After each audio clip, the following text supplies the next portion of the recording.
guys, what's going on? FYMyPawn here, and welcome back to Create Arcane Engineering. Since we last left off, if I do recall correctly, we had made some machines in order to try and produce some mushrooms in order to help with our Nylium and Crimson farm. Or at least we were trying to get to that point, but we realized pretty quickly that we are lacking in Bonemeal. So for this stream, what we're going to be doing is we are going to be making a Bonemeal farm, and if I have time, I will probably be optimizing the two mushroom farms, because there's a few tricks I can do to make it use less resources, in addition to making it a bit more efficient. But I digress. Without further ado, let's get into things and see what happens. Now, normally, I would be playing Pathfinder Wrath of the Righteous now, usually around this time, but I felt bad about not streaming anything on Saturday, so this was my way of making it up to you guys. But, to give you a rough idea on why I didn't stream, because, I was... words. Basically, I was just busy picking up a fridge freezer because we got a lot of stuff going on IRL, so it's no big deal. I just had to grab a fridge freezer and then bring it in. It was exhausting work, but overall, managed to get in. I was just exhausted and I couldn't really stream, period, at that point, because I was feeling a bit tired, as you can imagine. But yeah, no, the goal here is we are probably going to be changing the, this design that we've got currently, because we could make it a little bit better. There is a way to make it happen that way, or where we can just harvest these just directly with a cutting implement, and then have a bone meal implement on the side, so that way we can grow much faster without making too much changes here. Because as you can see, we've got quite the processing here.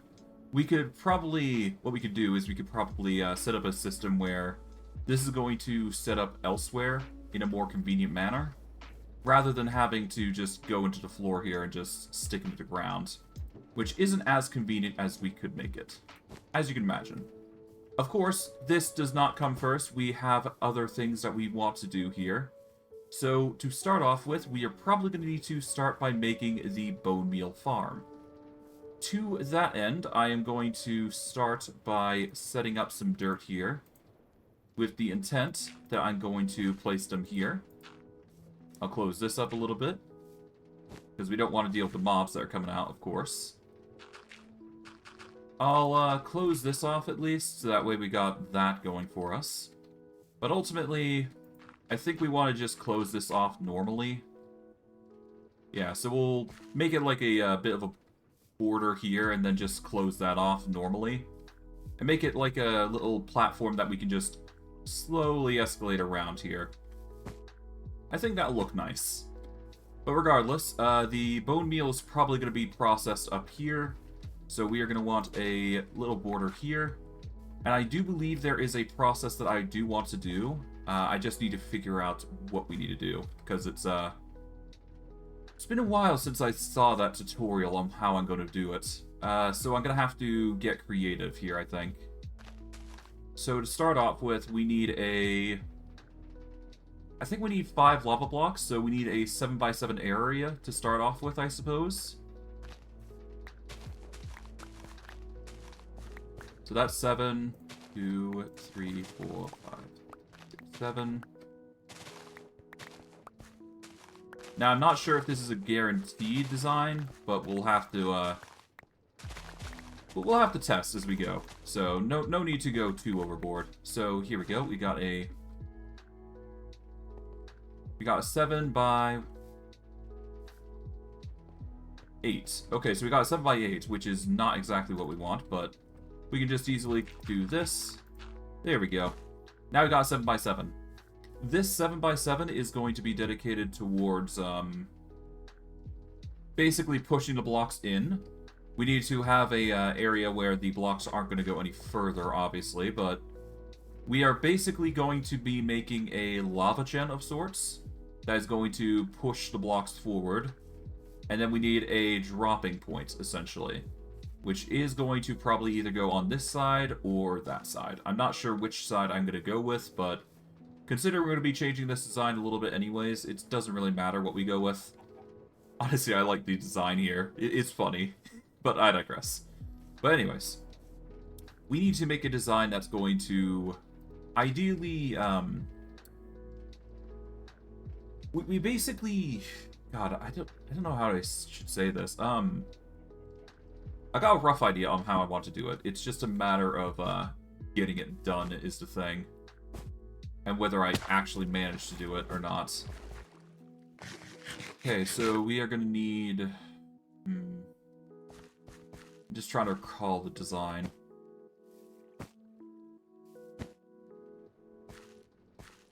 Okay, so 1, 2, 3, 4, 5. We should only need 5. The 6, 7 is there, so we're gonna get a 2 cut in here.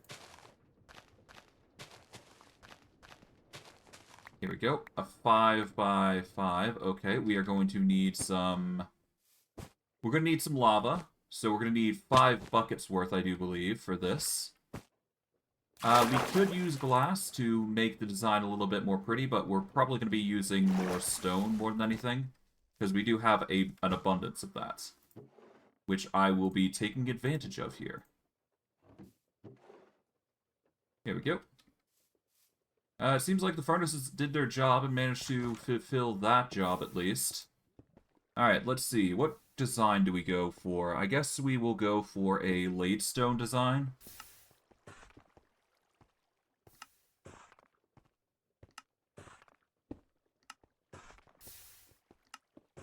There we go. 5 laid stone. No need to get too creative here. I guess I'll place... Yeah, I'm going to need the barrel for later, so we'll keep that in mind.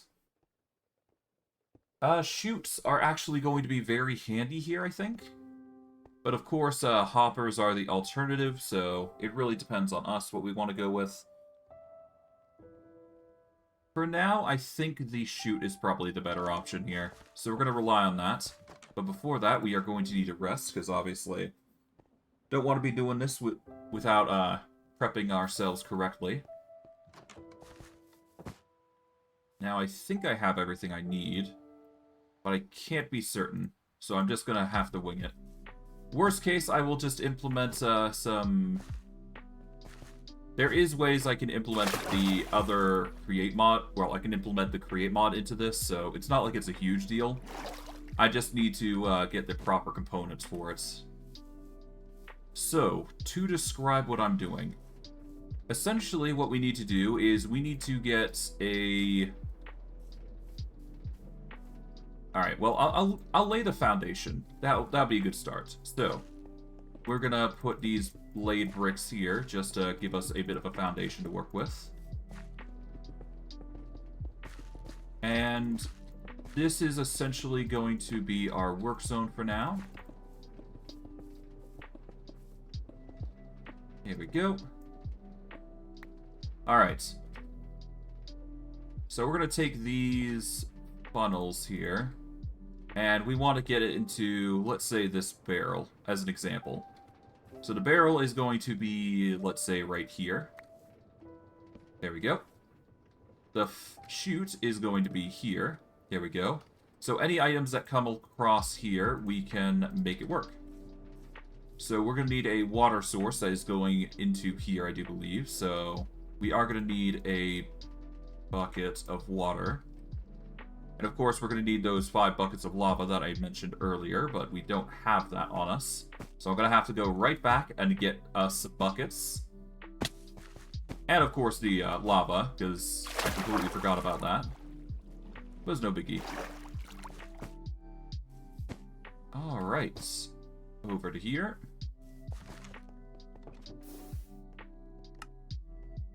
Okay, buckets I don't think I have on hand. Nope, they're here. Okay, we got the buckets. We're probably gonna want chests. Nah, we shouldn't need the chests. Never mind. I'll leave them alone. We can always come back later, but we do need to get the chests. Well, we do need to get some items back and forward, so no matter what, we're gonna have to go and do that. Regardless. Rambling aside. The goal here is to get a laid stone block here. Okay, so let's see. We're gonna need a singular bucket here. Alright. Bucket there. Now, of course, I'm gonna have to make the layer properly here, but that's fine. Okay.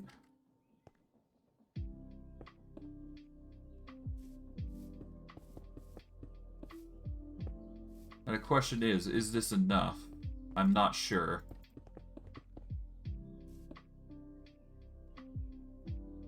Well, I guess this might be too much even. But we'll see, we'll see. Or maybe too little, rather. Yeah, it goes one block too far, which is not what we want.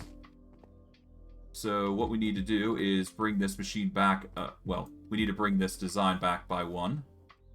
And then take the same design there we go. And that should bring it down all the way to the end. That's exactly what we want.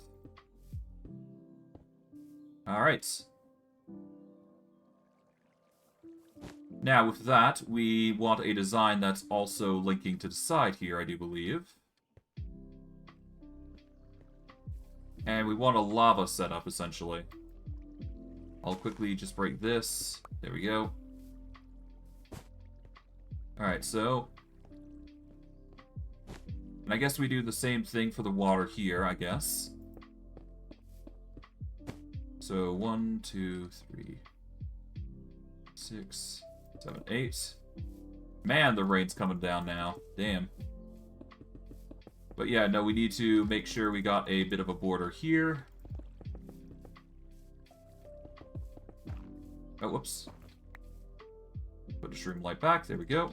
It's a bit dark, but we can work with this. It's only a day storm, so could be way worse. Alright, so this is a design that we need. We need to make sure these blocks line up here. There we go. This is so the water can actually funnel in.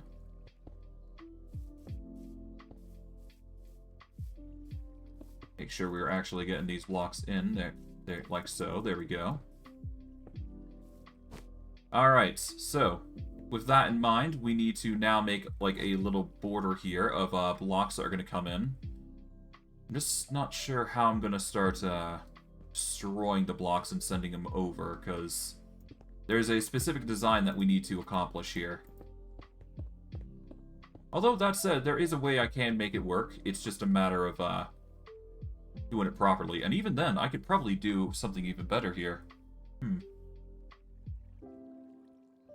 Yeah, no, if I do something different here, I can actually make it so it only breaks on one end, even. Yeah, I could compact this design, actually. I got an idea. We're gonna first take the water here. We're gonna start destroying this foundation here that I got, because I got a better idea. It's not as efficient, I would imagine, but it is going to be compact, which is a arguably better outcome for us. By a little bit, anyways. Okay, so we want to keep the design here. That is intended.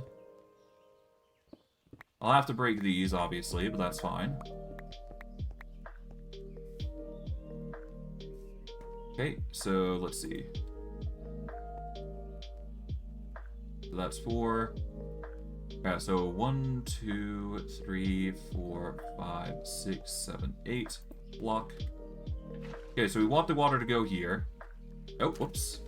We don't want it to spill, though. Like so. Alright, we break this block here. We'll have that there so it looks nice, at least. And what we want is we essentially want to...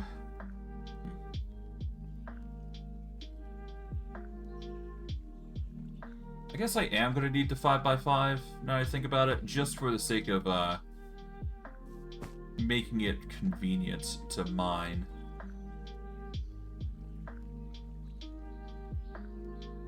Because I guess I should have explained. What I'm gonna go with is a moss block design. And the easiest way is to make sure we're destroying at a certain point. So we want the moss blocks to grow, and then we cut those specifically. There is a way we can make that happen, it's just inconvenient in some instances. Let's see.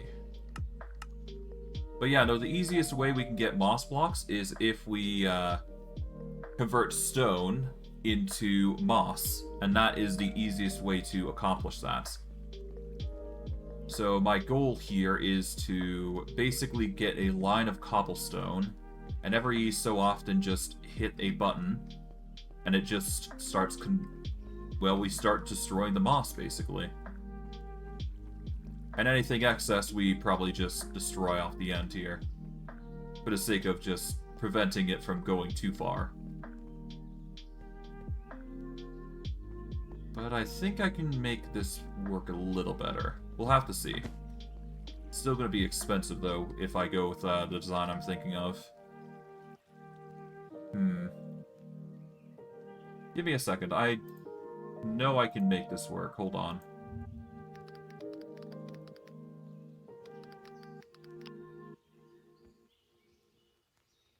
Okay, let's see.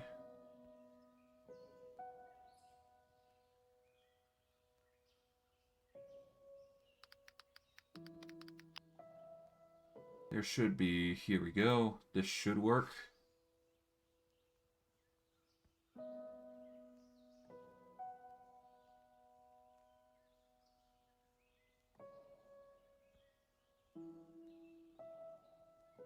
Apologies if I'm taking my time here. I know what we need. We just need one moss block to make it chain.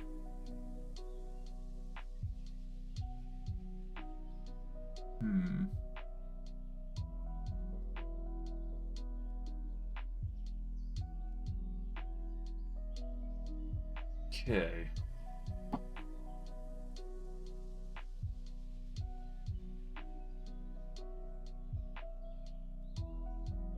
Okay. Okay. So the easiest way is to use pistons, but there is alternative ways. Like, we could use the drills as opposed to using the alternative. But pistons would be the easiest way to destroy the moss, which we can then convert by throwing it down the chute, which it would then go into the Bonemeal gen, and it will create Bonemeal for us if we do it that way. Or at least that is the intended plan. So, of course, the Bonemeal would then fall into a... Well, in place of the barrel, we basically have the composter, which would automatically compost anything that goes in. And then we'd have a barrel, probably a belt leading in, to go and fuel the little mushrooms and all that tree shenanigans. That's the rough idea I've got in mind anyways. So for now, I do believe I have the means to actually do it. I just need to actually set up the machine. So first and foremost, we're going to need a 5-block lava bit. So we're going to need the lava to go... You know what? Maybe I lower this design even. I'm actually feeling like that's probably the better idea here. Just to make it look a little nicer. Like this. This is my Fortune 3 pickaxe. I shouldn't really be using that. Whatever. I'll just put it away for now and just rely on the Silk Touch one. Okay, so we want the chute to be here, I guess. Then the water going down here.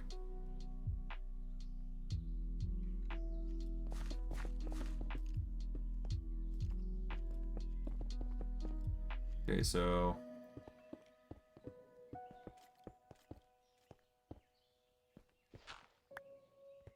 Here we go, laid stone. I should probably get some rest before mobs start spawning, because I don't have literally any torches on this entire plain area. Don't exactly want mobs like creepers running amok and causing mass destruction on the landscape. Otherwise, we should be fine.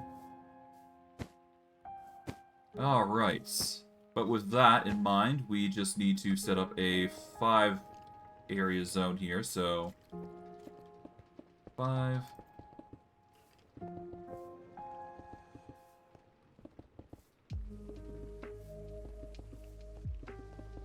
So that's the area that we want here. Let me check the online source here.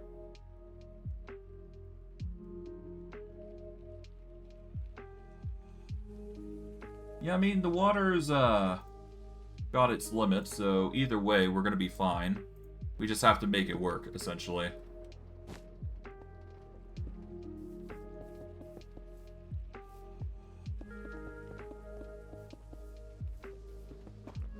Oh, whoops. Put that there. There we go. Alright. We'll make a little bit barrier here, just so it's convenient for us. I'll also put in a little lip here, because I can. Might as well just fill in the bottom here as well, because I can. Make it look nice across the board. I should probably get rid of these, actually. Hold on. Yeah, let's just get rid of the bottom end here. At least make it so it's not completely comprised of the material that we're going to be using. For the sake of, you know, just building properly. Okay.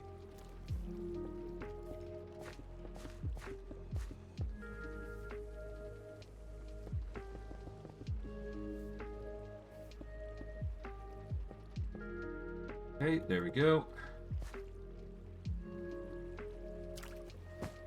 Gonna want to at least build with the blocks here. There we go. Now we just... I guess we put the dirt here, because it's not going to be as much here. There we go. Then we do the laid stone here. There we go. Alright, now... Oh, it's a bit too high here. That's fine. Let's cut this bit here. And then we make the layer here.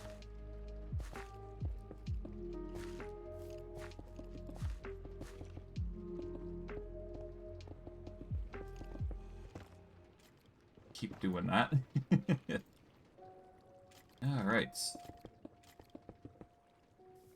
Alright, so 1, 2, 3, 4, 5, 6, 7, 8. I might as well do the 8 block here. Because we're only doing 5 blocks in, as far as I'm aware. So we can probably optimize this a little bit, even. There we go.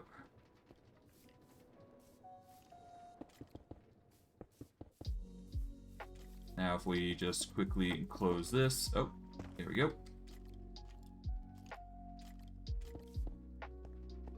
Alright, there we go.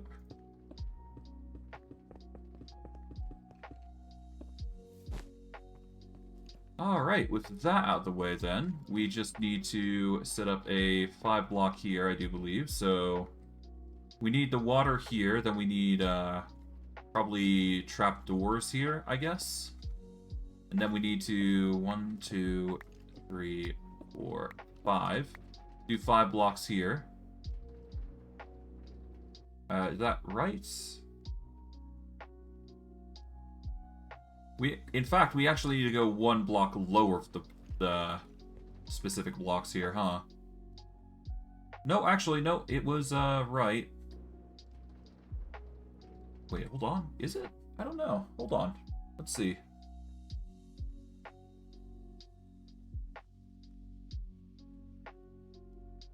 Okay. Supposedly, it needs to be 1 block... the lava needs to be on the same layer as where the other bits are. Huh. Interesting.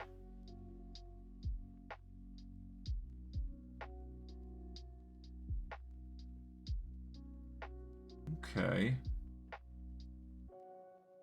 Oh, no, wait, the lava needs to be 1 block up, and then the blocks can go through. Okay, so that's how you do it. But then we need to still destroy them is the thing. And then the water will go forward and transport everything. Is that right? I don't know. This is a really weird machine. It's not giving me much details just from looking at the picture. Ah, well. I'll wing it. It's fine. Once I get the idea, it's basically over. Regardless, I'm going to need 5 buckets of lava, so I might need to get some more iron here, but we can easily just make a few buckets more, and we should be good. Yeah, we got a few more iron. There we go. Just get all those, and then we just fill them all up. Got pillager. Nothing too crazy.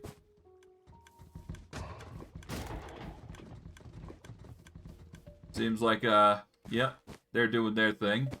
Pillagers are coming in to try and attack, but to no avail. We're just too fast. Yeah, they stand no chance at chasing us. But yeah, no, to give you an idea, we are going to need... Yeah, we need a zone for the lava, so essentially we want a... We need the lava up by 1 block, I guess. I guess right here should be fine. There we go.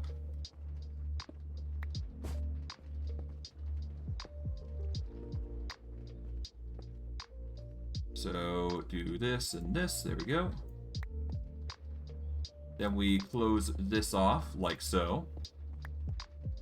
And once we're done with that area, we just do this. Make sure we have a little platform here for the water that we're going to be putting in.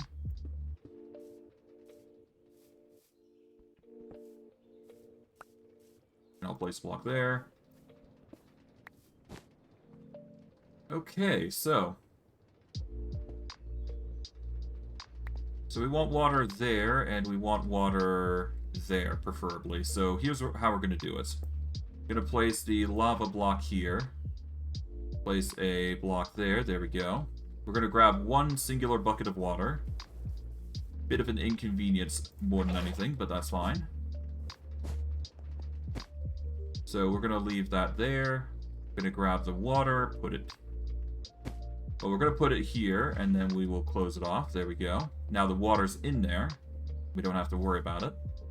We will close this off here, so that way the water don't spills.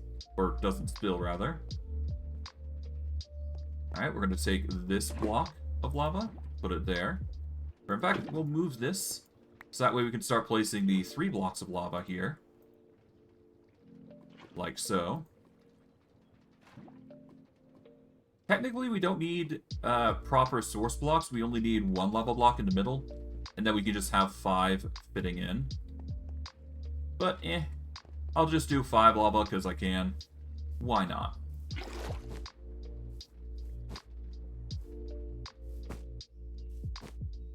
Alright, now we break this.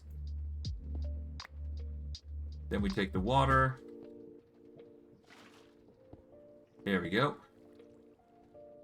Now, if I were to break this block here, put that lava there, and this one there. I do believe this works out. Yep. Whoops. Oh no, I've done an oopsie. Hold on. Let me just close that. Okay, maybe not do all this as there we go. Maybe not do it all that much. Okay, now the question is, did I do something wrong? Not really. I think I was right on the money, I just did it a bit weird more than anything.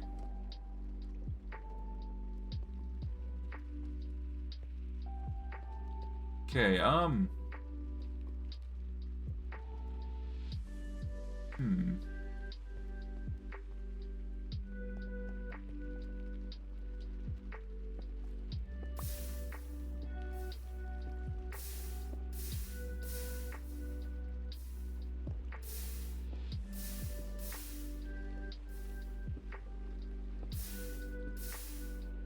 Okay, I may have done something wrong here. Hold on.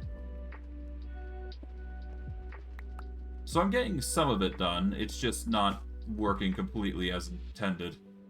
I could probably make this work a little better. There's probably a better design here. I'm just being weird about it. Okay, so. Let's assume I have everything in order already. Let's put the lava down. There we go. Okay, there it is. It's all set up now. Now, will it last is the thing. I don't know. We'll have to see how things pan out, because I am going to be pushing these blocks over. So, we'll need to break these and put pistons here to start pushing the pieces. But other than that, we should be fine.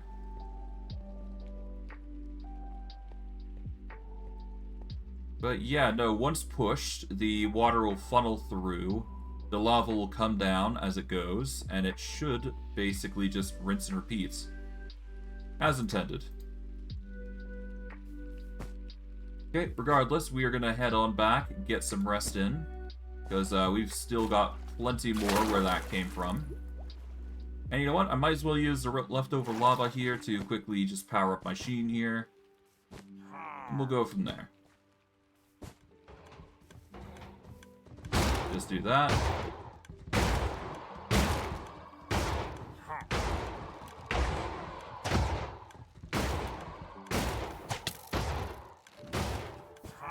Man, these villagers are really desperate to try and make a move. Oh well. Not my problem. Not yet, anyways.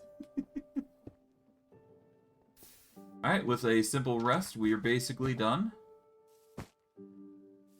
Here we go, and let's see.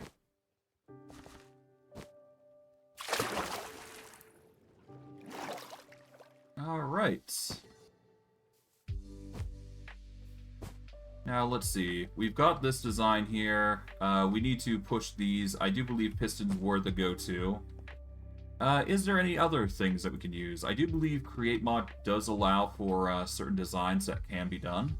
I'm just not sure what we should go for. I guess pistons will probably be the safest choice, though. So we're going to set up with pistons in mind, then. I'm probably going to get rid of these pillagers, to be quite honest. They're actually getting a little annoying. It's not like we need to worry too much about certain things. Well, it's not like we need to worry too much about villagers, nor a raid happening, because they're not going to reach that, obviously. Okay, so we're going to need 5 pistons, I do believe.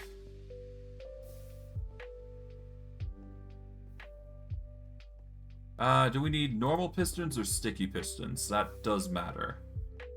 I do not know. So I'm just going to have to wing it. Let's take 5 redstone here, and we'll start making these.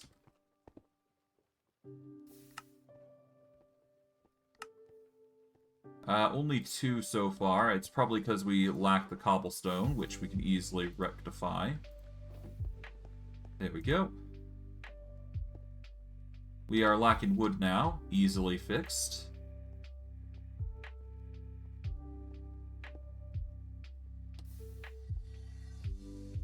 Alright, there we go. I'll leave the rest in there. There's no need to grab all that. We'll put the rest of the random shenanigans in here for now, because I don't need them openly just yet. Alright. Pistons are nice.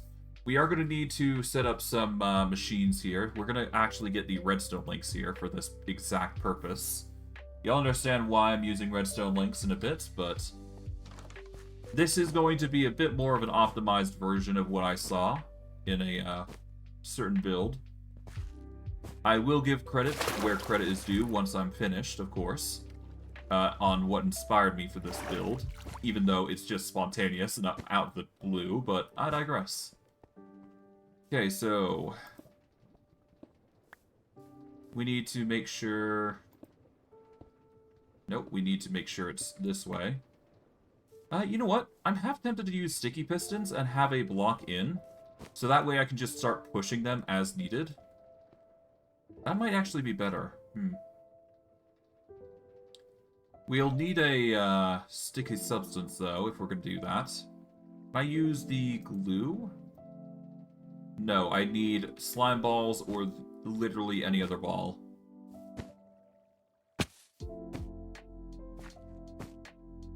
Alright, let's quickly go grab the balls here. We're actually probably going to swap out of the acceleration real quick here, because we can actually get a better... Yeah, we got the Aqua Dashers. I think that's going to be better for us in general, so... Given how we've actually been... Yeah, we're constantly running over water. I don't like doing that. More convenient just to run on the water than swim. But yeah, no, we need the... we need some slime balls of some kind. Any sort of slime will do. Here we go. Sky slime should cut it. We're going to need 5, so grab the last one there. Alright, 5 sticky pistons. This is going to help quite a lot, I would imagine. Can't run as fast with the shoes, but that's fine. It just means that we can do this, which is a lot more convenient, I personally believe. But I digress. So here's what we're going to do. We're going to set up some laid stone right here. We're going to set up 5 pistons facing this way.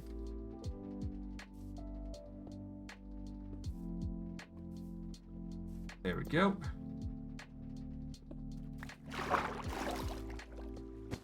Alright, we set it up like so.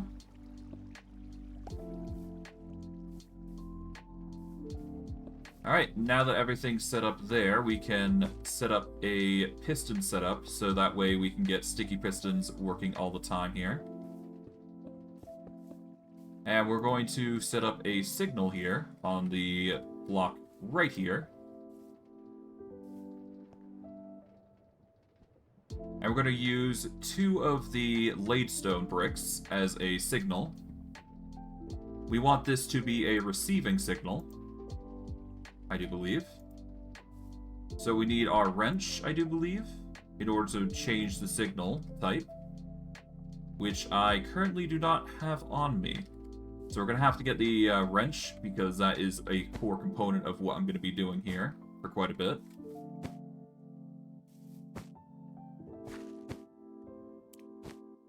Alright. Also gonna need more food at some point, because goodness, we're running low. But yeah, no, we need our wrench here, which should be somewhere in here. Where is it? Here it is. I'll grab just this. This is all I should need as far as I'm concerned. I could use also encased fans to just blow individual blocks across. That is an option if I'm not feeling a fan of water. Water is equally efficient, so it's not a big deal. Besides, I'd need to make a power source for that, and that'd be just even more tedium that I need to cover. But besides that, I do believe I'm going to need a... Apparently I need a... Okay. I need a dispenser. Yeah, I'm gonna need a dispenser here for this project, because I'm gonna need to trigger it so that way the bone or the moss actually grows. Other than that, we're good, I think. But we are gonna need bone meal on top of that, so that's another thing that we are going to need on top of literally everything else. I do believe I have a means of getting bones, though, using rib bones here. Not the ideal situation, but It's not like we're using the rib bones for anything too important, so whatever. But yeah, with that, we've got the bone meal necessary. We are going to need the moss blocks, so we're just going to quickly grow some. We'll probably carve out this part of the mountain here. Oh, whoops. Oh, huh. Is that... Okay, that's a problem. That means the moss farm isn't going to work as intended, because it needs to be triggered this way. Hold on. Okay, let's see.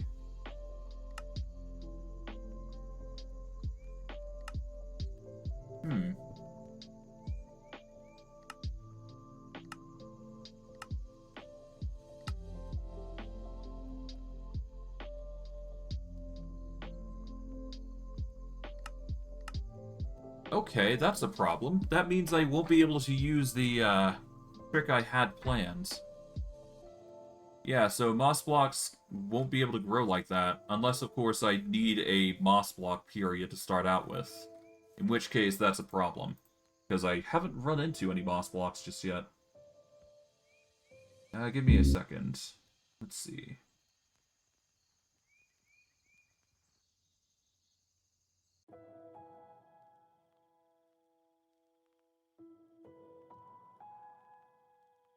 Yes, no, we need a moss block if we were to complete the farm. Okay.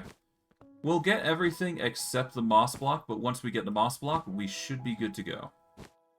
So it's just a matter of finding that moss block just after everything is, you know, said and done. Which is fine. We should be able to find a moss block eventually. Just a matter of time. But yeah, with that, we're going to need 5 redstone, so I'll quickly just grab that. This should work as intended, because it is going to connect to all of these.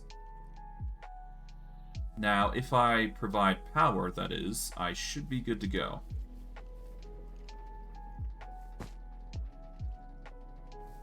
Now, for starters, I'm going to use a button here, I think, to, you know, give it a bit of a signal to start off with. Just to test the waters, as it were. There we go. Okay, that doesn't do it. But there are ways we can make that, you know, change. I do believe we put redstone on here, maybe? That could also work.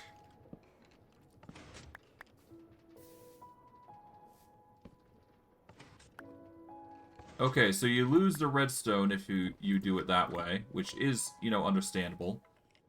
I think I have to put it on the upper row here. So that way it's actually gonna power the block below it, which will work, I do believe.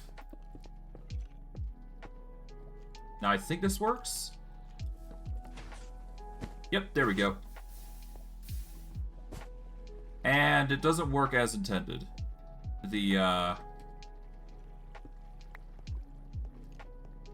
Okay, so the design doesn't work as intended, but it does actually get the things into place, so it's not like it's completely out of stuff. It's just being wonky a little bit. So we need to do a better design here that is going to get all the lava wet as well. So we'll need to make something work there, to a degree. Otherwise, we should be basically good. Well, whatever. Rome wasn't built in a day. I wasn't, you know, particularly hopeful this would work in one try. This is a bit of a wonky system after all. Alright. So with that in mind, let's see. What else can we do here?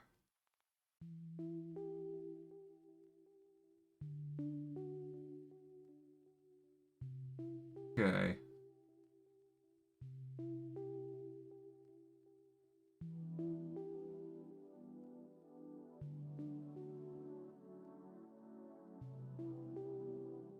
Yeah, add water blocks to both sides, yeah.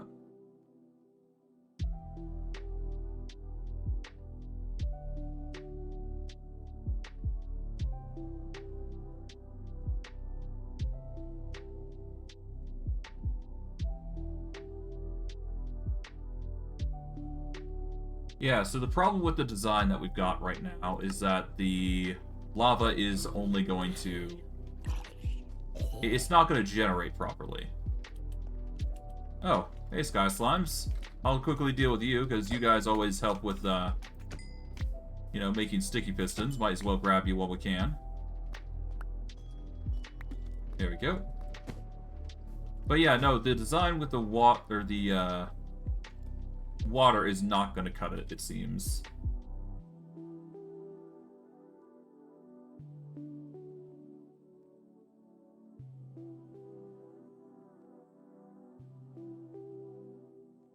Okay.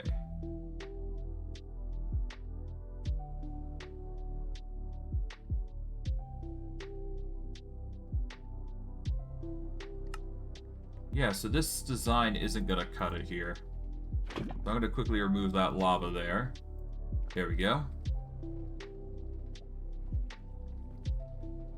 Or at least it didn't work initially, to be fair. It could work, maybe. I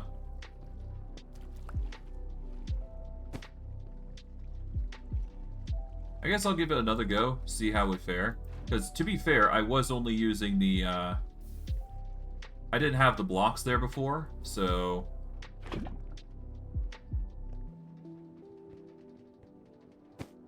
Okay, what was that? That should link all together. There we go. And with it, if I press these buttons now... Alright, that's a 5 chain, there you go. And if we do it again, it should push out again. No, it doesn't. Okay. Yeah, because it only pushes there. Okay, That does prove to be a problem then, huh?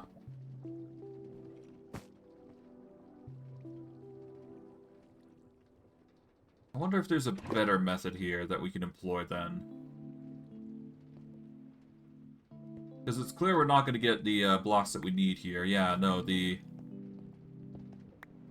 need stone blocks is the problem. And without this design working as intended, it's not going to work out as we hope. Okay, How to fix this? How to fix this?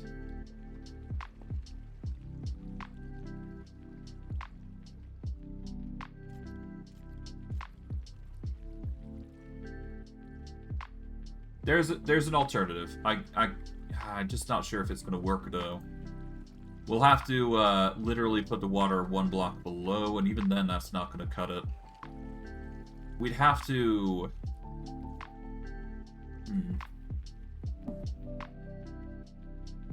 I could try...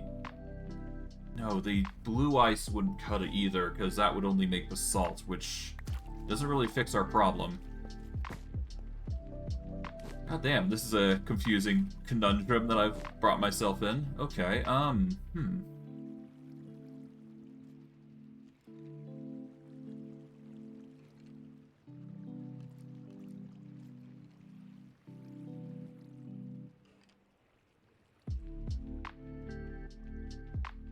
The easiest way would be to...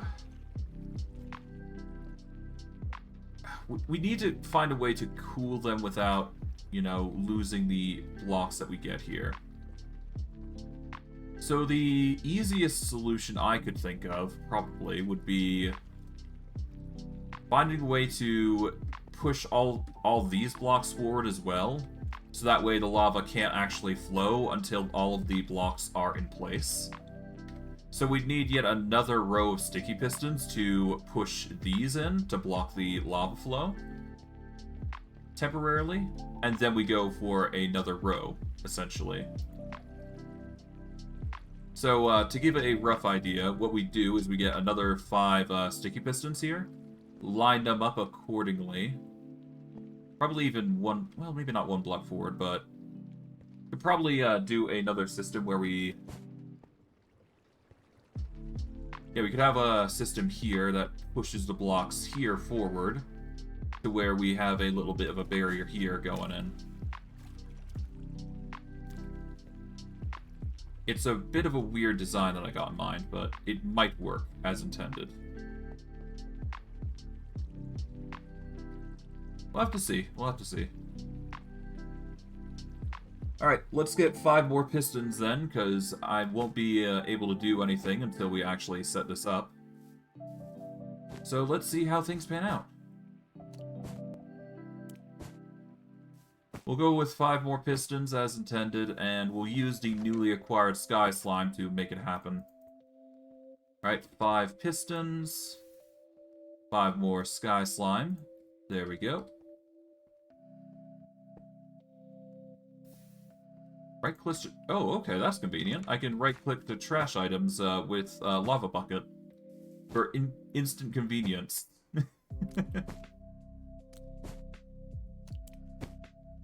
Alright, so here's how we're going to do it.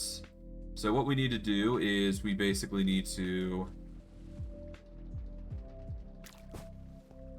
Okay, well, first and foremost, let's break these. Let's do this just for my sanity.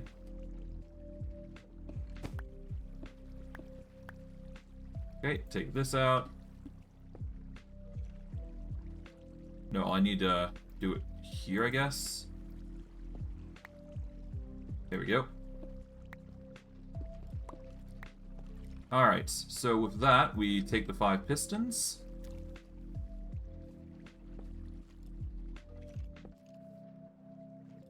Three, 4, and 5, like so. Alright.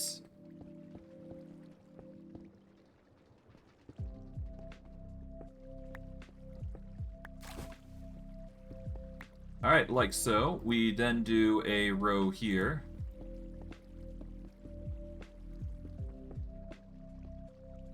Following the laid stone path that we've got here. There we go. We then need a row here. Like so. We get some redstone here. There we go. And for now, we're going to actually use a lever here. This is probably going to be a bit more convenient for us. Also going to need some more wood to make that happen. So we'll do that.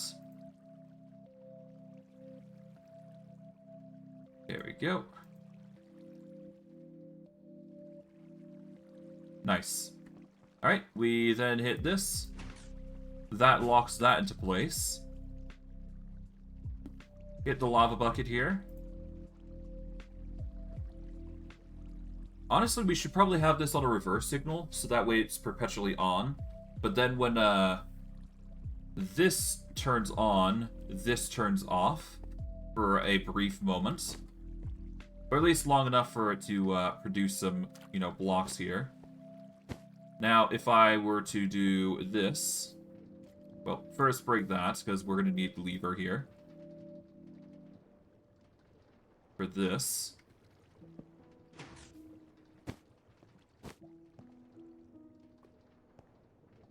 Alright, so that goes there. Click that lever so that the lava goes down. Once it does, do that. Alright, cut the signal. And then, boom.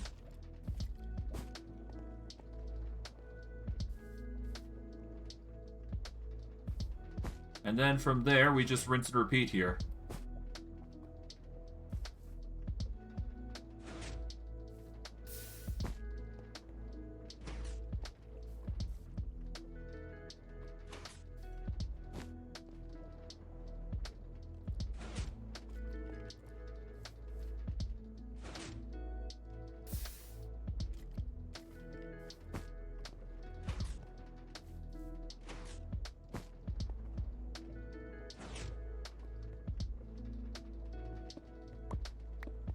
Now, of course, with a bit of automation, we can actually make this work.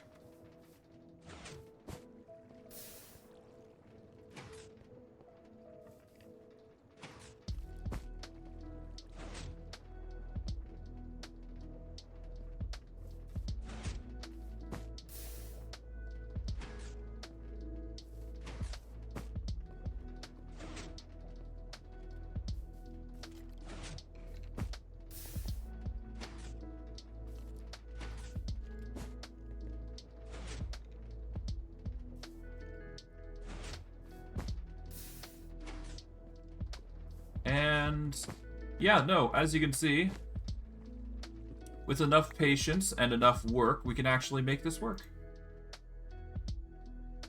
It's not ideal, it's not optimal, obviously, but it gets the job done. That's the most important part, because, yeah, no, this is tedious.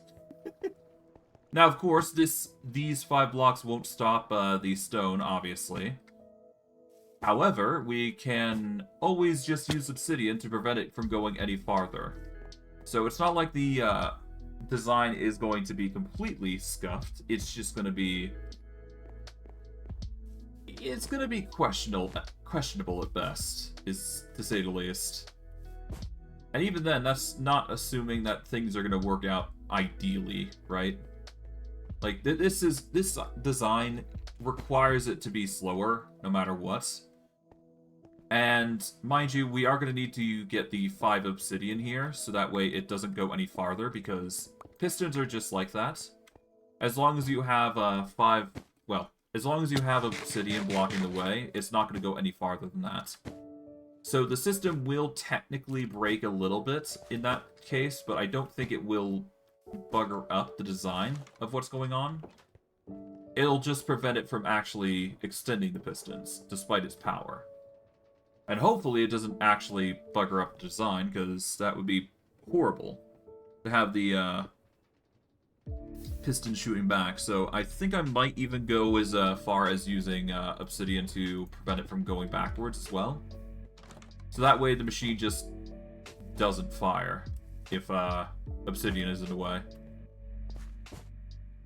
So here's where we're going to need the obsidian. Or at least where I think we're going to need the obsidian. We're going to need 5 obsidian here, so that way the blocks don't go further than what we've listed here. We are going to put 5 obsidian where these blocks should be. Because going any farther here is only going to make it worse. There we go. Put these in, then we go for the redstone. There we go. Now let's test it.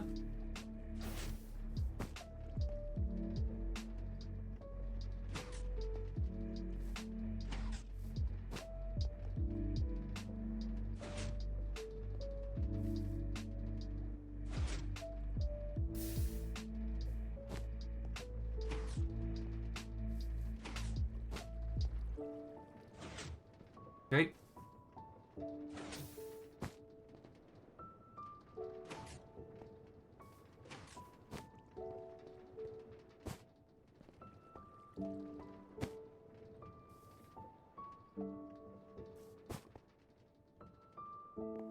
Ah, so that would happen. Okay, so if you go overboard here, then these guys aren't gonna...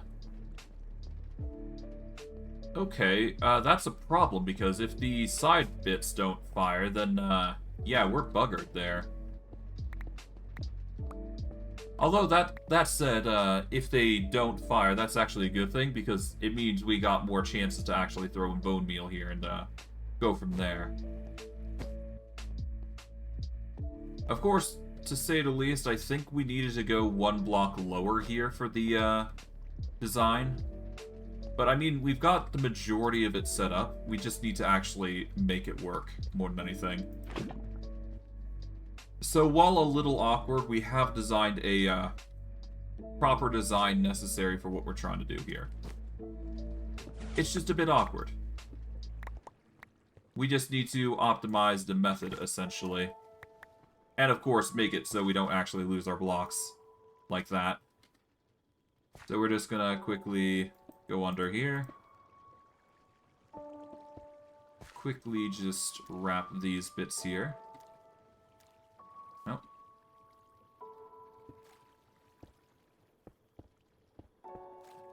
There we go.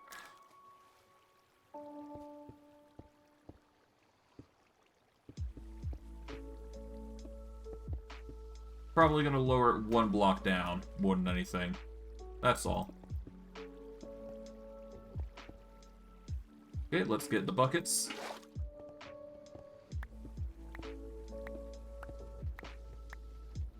Okay, there we go.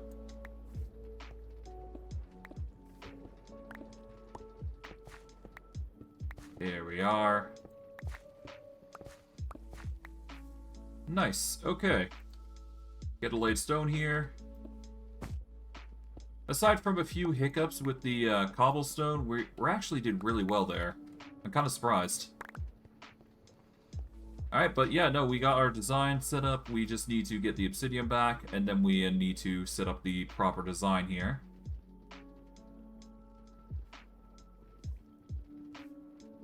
There we go. Grab all those. Grab all these. Make sure we got the vein mine in. Yes, we do. So, there we go. Grab everything here. There we go. Now, of course, we need to settle up the design properly, so we're just gonna start breaking away these blocks here, because we need them to be removed in order for us to create the design that we're intending on.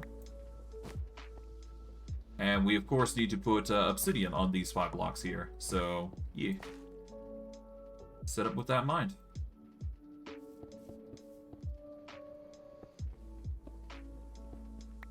Probably need to put dirt here, if I'm going to be honest. That way we can properly sort this out. Ah, well. It don't matter either way. We'll be getting the job done either way. Let's actually put some stuff away here. Put this in our offhand. I'll just quickly mine this. There we go. Done and done. Get some dirt here. Quickly just replace everything here.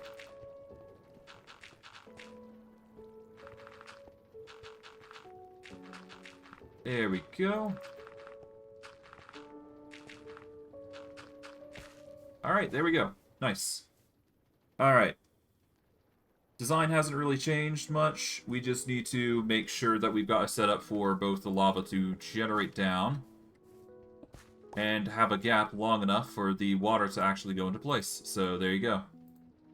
Get the laid stone. Make sure we have those gaps, because that is what's needed to produce the stone. Okay, we set up the laid stone here, like so. Ignore any other bits here that we need. In fact, I'll just put the stone in when we get the chance, so I'll put this here. There we go. Water goes there. Get the stone. Oh, whoops. I destroyed that water. My bad. Easy fix, though. Water's literally right here.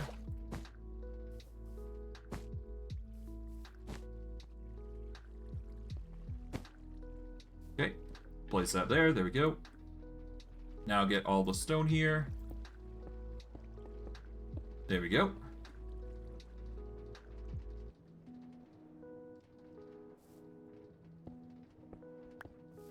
Got these. And bada boom. Alright. 5 obsidian across the board. There we go. I guess technically, worst case, I could always set some drills on the end here.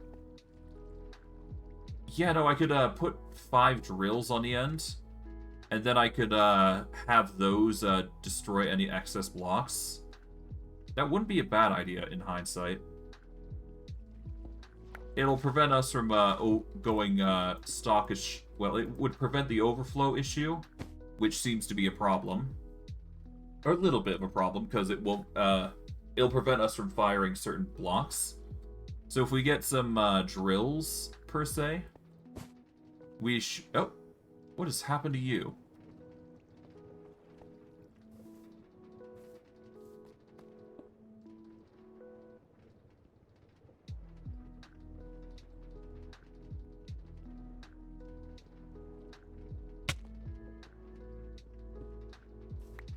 I'm just gonna... I think the deployer is being a bit wonky here. Hold on.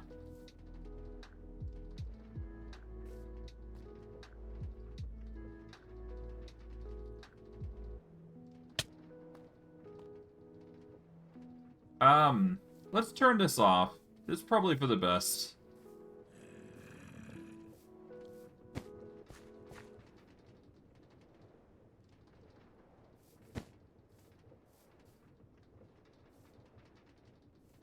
I think that did it. No, it did not. Okay, so if I remove the glow... Oh, hi. Oh, thank you for the follow. Much appreciated. Having a bit of trouble here. Oh, well. Alright. Yeah, we just need to get up here and properly get this turned off. We'll get the wrench here. Alright, that turned it off. Nice. Go off up to here. There we go. That should turn it off properly. Is what I thought, but I guess not.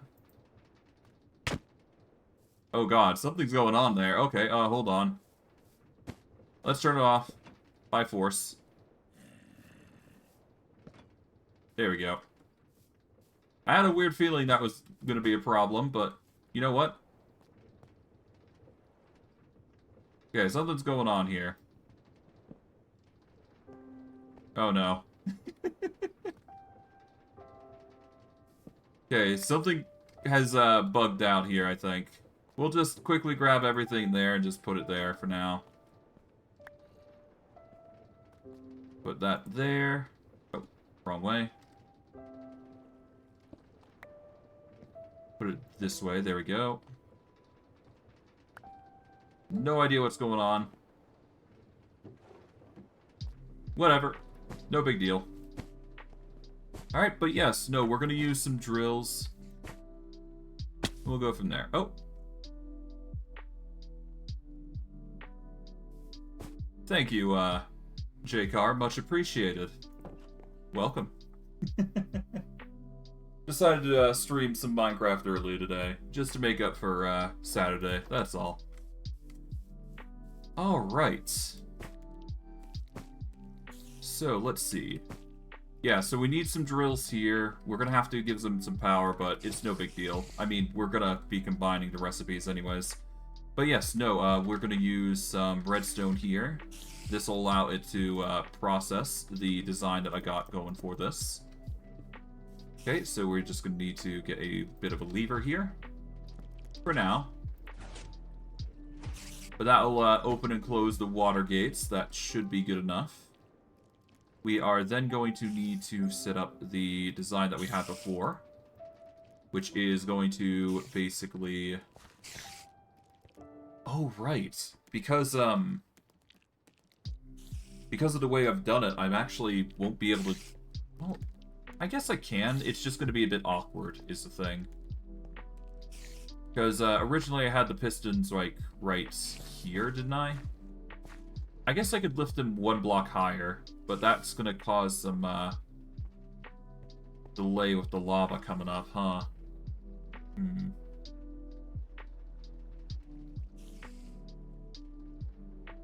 I mean, there is an alternative way.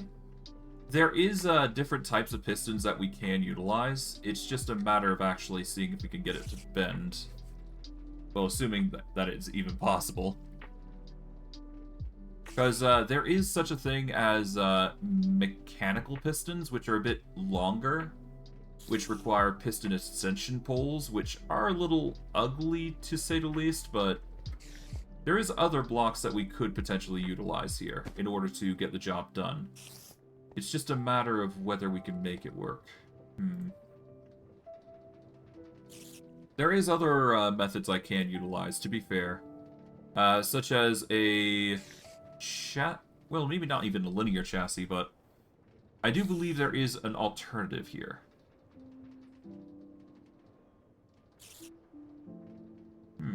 Actually, there is an alternative I can think of. I need to make it a little creative, but other than that, we could make it easily work.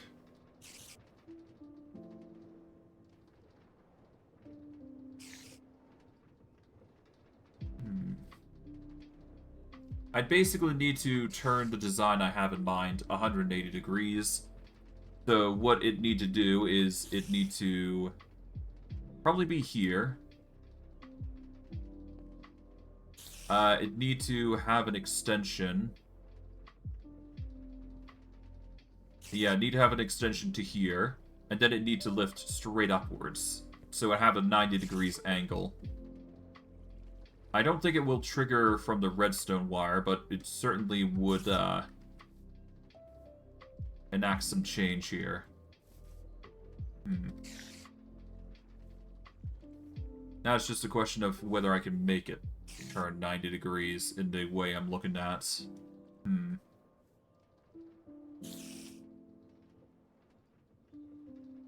I think we need linear chassis here. Is it linear chassis?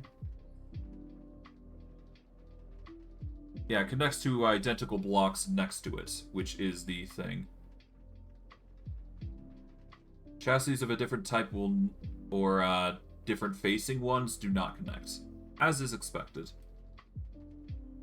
So what we need is we need the chassis to go here, up to here and here. So I think I'm going to go with the linear chassis here, which does require some wood. It requires some andesite. Pretty simple, all things considering. We should only need 5, I do believe.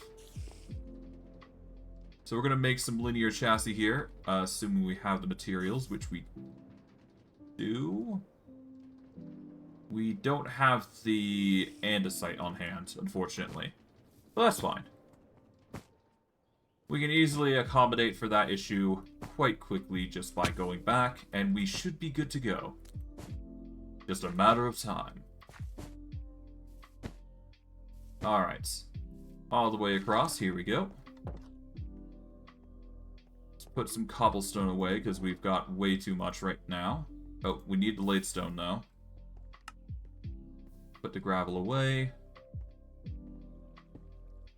That out of the way. Don't need the running shoes right now. Put the dirt away. Okay. So we need the andesite, which should be in here? No. Andesite.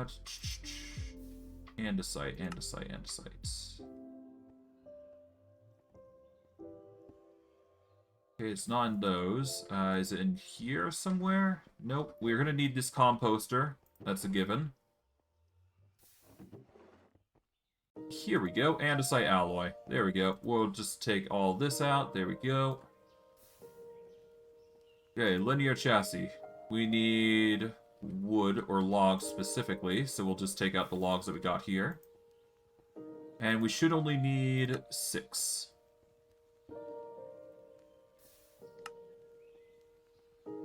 There we go. Toss the rest in. Then we need to make a design that's going to tilt it 90 degrees in a certain direction.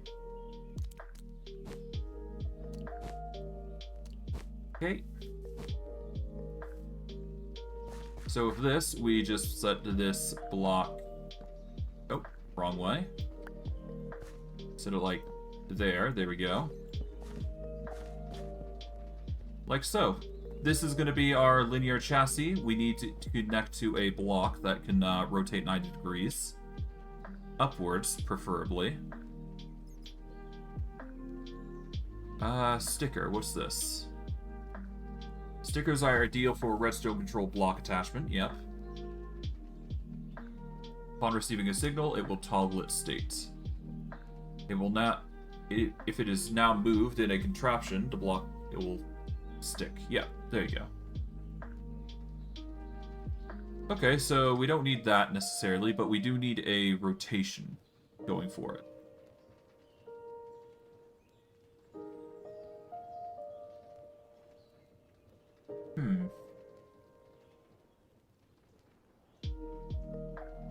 There is a few ways we can make this work. I think a mechanical bearing is our go-to here.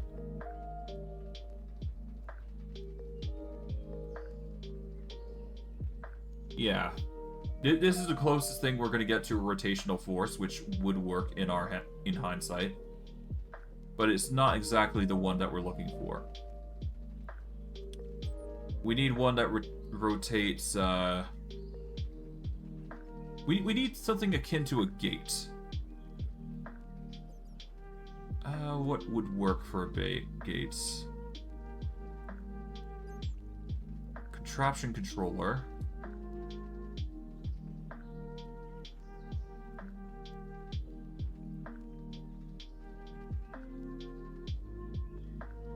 Okay, so we could use a contraption controller to turn them on and off as needed, which is nice, but not what we need again.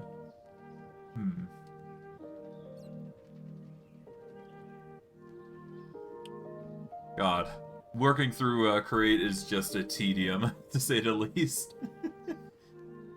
God,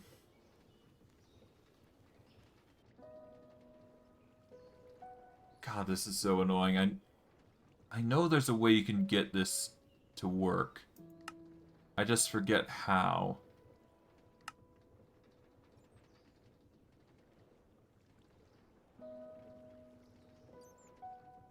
Okay, no, not to port.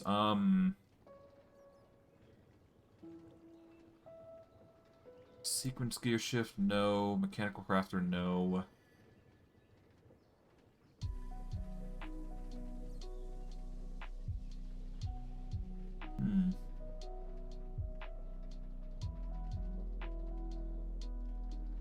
Mechanical roller is a train thing.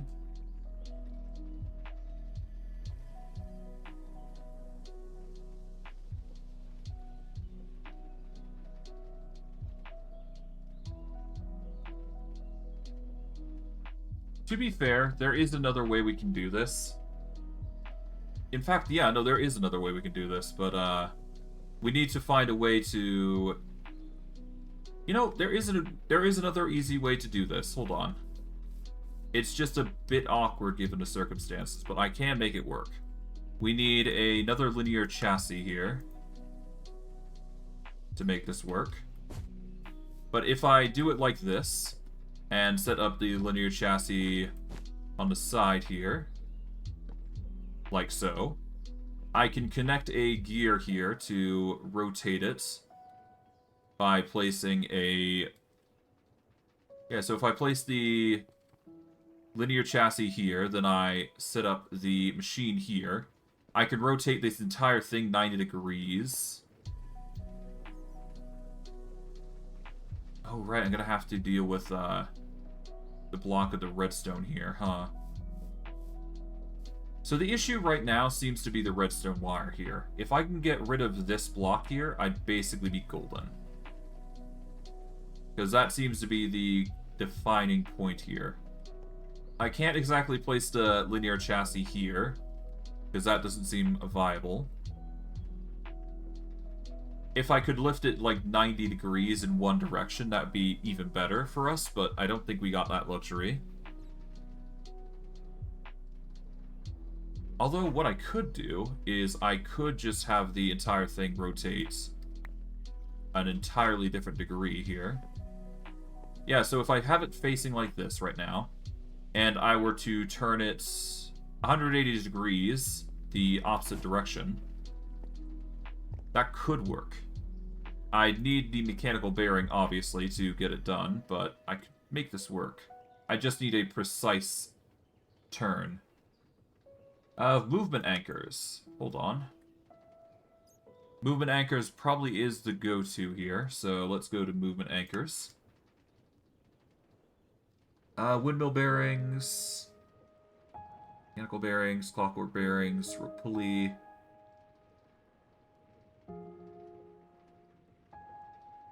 I mean, a rope pulley could work. It does pull blocks up and down, to be fair. So what it could do is it could pull the blocks...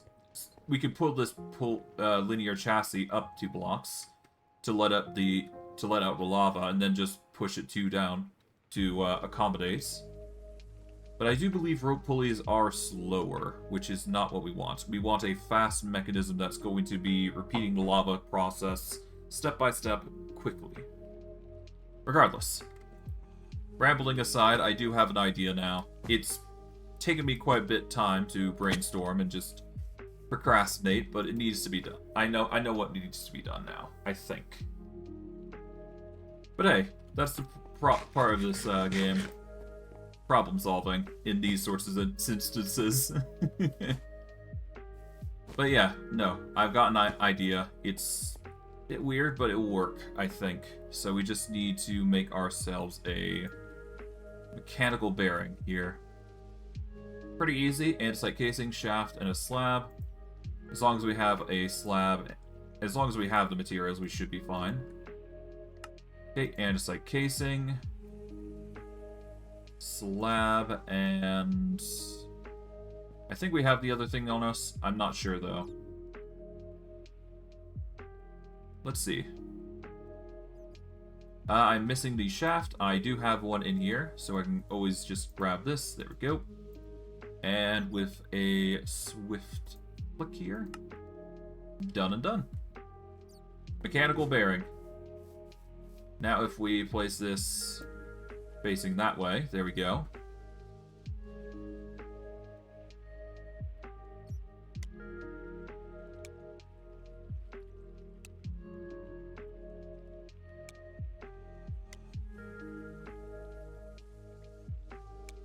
Only place near initial angle.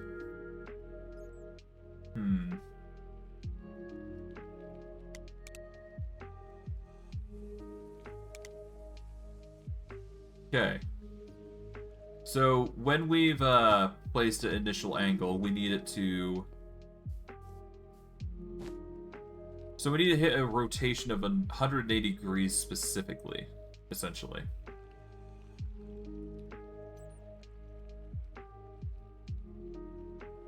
So we need to figure out a rotation that fits and then stop it at that core point and not a step further.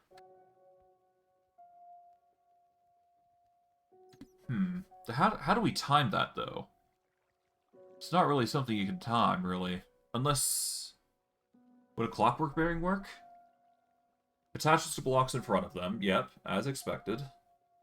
Upon receiving rotational force, the structure will be rotated according to the hour of the day, which is not what we want.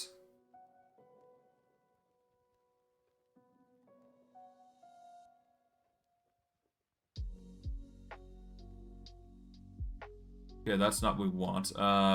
Windmill bearing is not going to cut it. Gantry carriage is not going to cut it.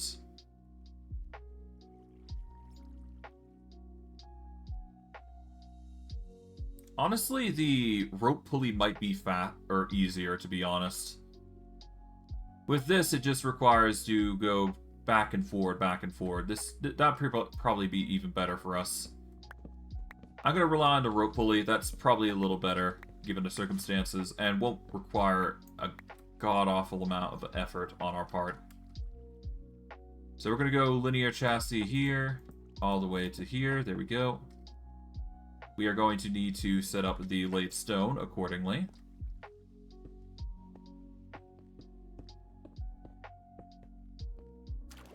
Okay.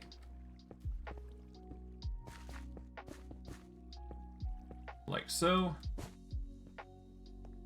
Now, assuming that the linear... Yeah, I'm going to assume the linear chassis isn't going to burn, but you never know, to be fair, so...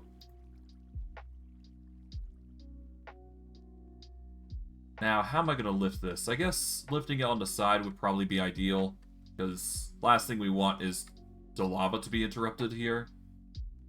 Oh, right, that is a problem, isn't it? The linear chassis is going to have to go a bit further out. If we don't do it this way, then it's going to just be a bit of a bug on our part. Now, do we want it here or on the other side? Because this is going to be filled with water. I'm going to go on the other side for the sake of convenience. That and this won't bugger up as much, I do believe. So we're going to cut this off. There we go. Alright, there we go. We just now need to... Oh, now that I think about it, will this be blocked if laid stone blocks the area? I think it will, won't it?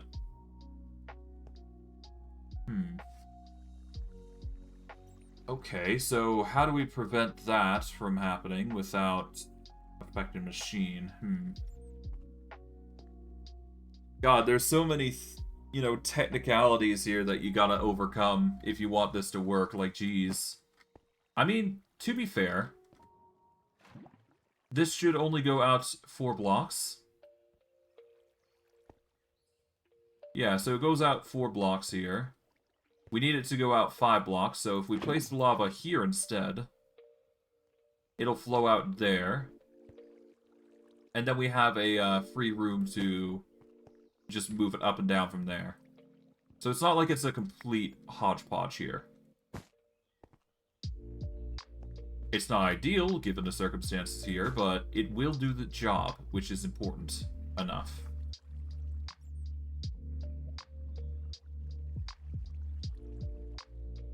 Now we just need a pulley system in order to lift it 2 blocks up, I do believe. So let's make ourselves a rope pulley. We need a andesite casing, some wool, and an iron sheet. Iron sheet's pretty easy to make, we just need to get it. And of course we need the wool, which is, again, the easy grab. The last thing is pretty obvious, but I digress. Toss that there. Wait for it to compress, there we go. Grab it. Okay, now we need to grab the rest. Alright, in we go. And let us grab the machine. Where is it? Well, no, we need to make a machine. My bad. Let's see. Rope pulley. Here it is. We've also got an elevator pulley, which might be a bit different. They move structures vertically between certain locations. Interesting. Oh, so this is a more advanced version of it. Okay. Interesting. That's actually good to know. That's an easier process that we can utilize. I'm actually going to grab some of these and put them away into our mechanism area. I think I actually do have a rope pulley on hand. I do indeed. So I don't even need to make it. There you go. Save us the trouble of actually needing to make it. And you know what? I think we're actually going to grab that hamster wheel, because we've actually haven't used... Well, no, we used it, actually. Never mind. Damn it. We will need to use the hamster wheel in given the circumstances, so I will be prying that out real quick. So let's hop down here. Gonna repurpose this hamster wheel. Oh, hi. Quickly deal with you before you become a problem. Get your bones. That's actually good. Alright, we've got the hamster wheel. Our perpetual engine, if you will.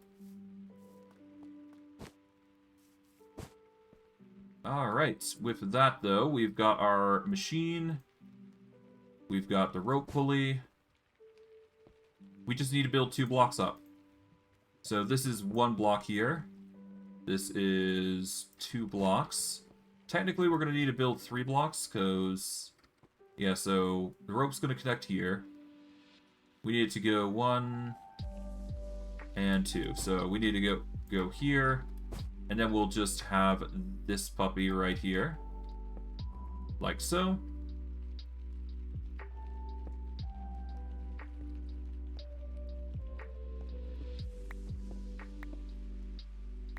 Alright.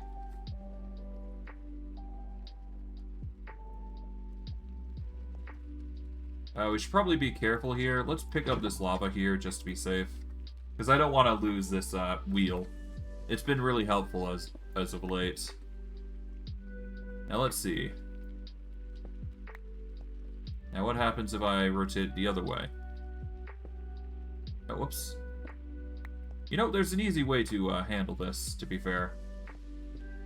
So yeah, that's going to go down. Yep.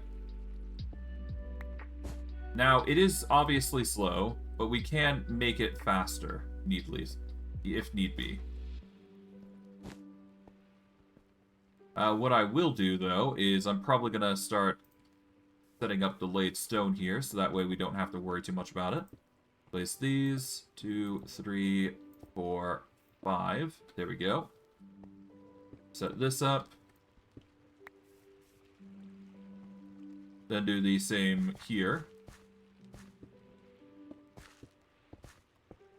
Like so. I might as well just close this bit off as well. Because it's not like we're going to be using it too much. Just set that up. There we go. Alright, the setup has been prepared. Technically, I could just go one block out, but whatever. It's no big deal. I'm not looking for a too creative of a situation. But now, we need to provide this with a switch. That way it actually can rotate back and forward as needed. So, in order for that to happen, we need a... I think we need a clutch, I believe. No, we need a gear shift. A gear shift is it. A gear shift basically swaps the rotation on a dime by using a redstone signal. So, yeah. Let's set up the gear shift. So, gear shift, it's pretty simple. We just need andesite casing and a cogwheel. Alright, we're going to toss out some stuff here. Let's toss the mossy cobble. Toss out the cobble. One cogwheel. One andesite casing. And let us set it up. There we go. With a bit of redstone, it's basically done. Now, with that, all we gotta do, place that there. Place the starbuncle wheel out. There we go. We'll quickly get some rest before things go awry in the night.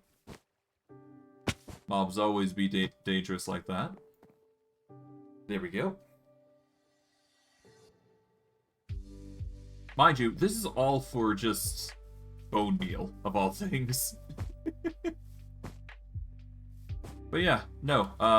With that, though, we can just quickly use a lever as a temporary means of activating this. It's slow is the problem, so we're going to have to increase the pacing here. So what I'm going to do is I'm probably going to increase the speed at which the starbuncle runs by using some gear shenanigans here.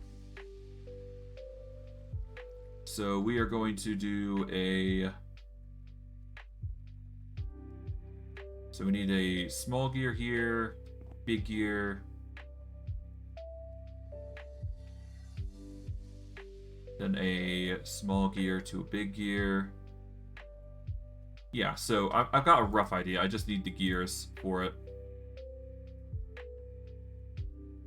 I don't have many gears on me, but that's fine. Alright, small gear into a big gear. I believe it is. And then a small gear into a big gear. And then, boom. There we go. And by putting in a lever temporarily. There we go.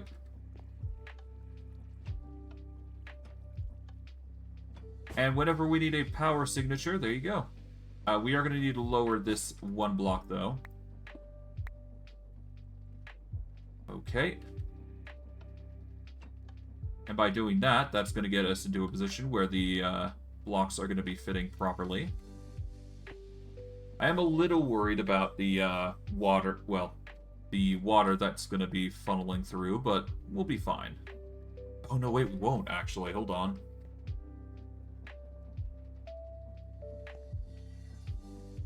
God, this machine requires so much maintenance.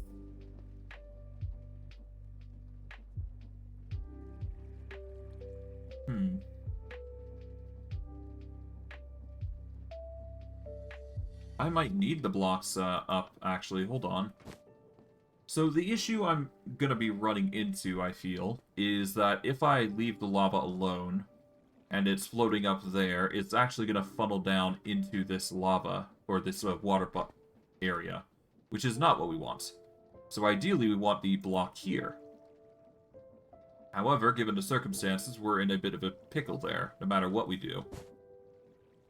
So we need to find a way to accommodate for that issue.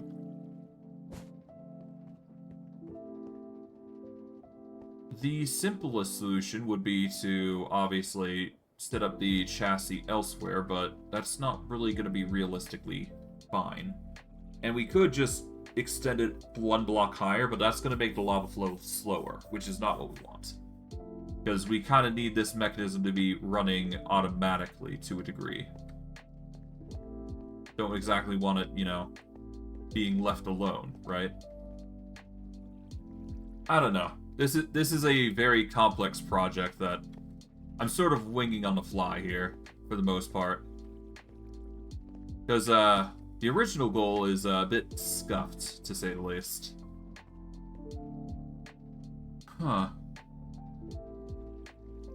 You know what? There is alternatives, to be fair. The core of the situation is that we need materials that are going to be processed into bone meal. And there's a lot that can be processed into bone meal.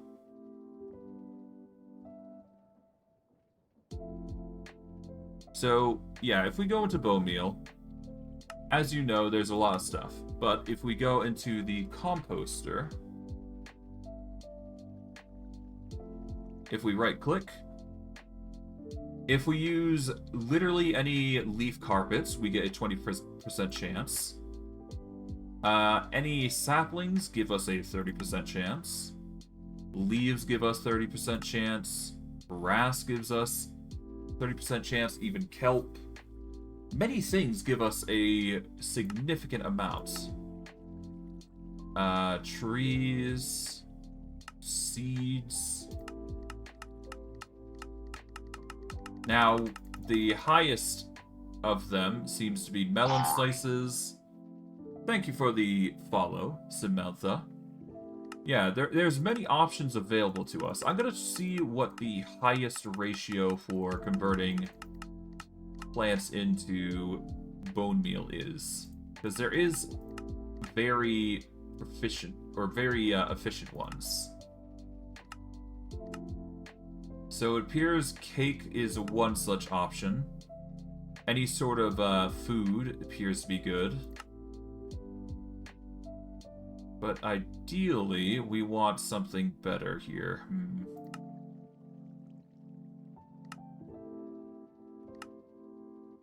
Okay,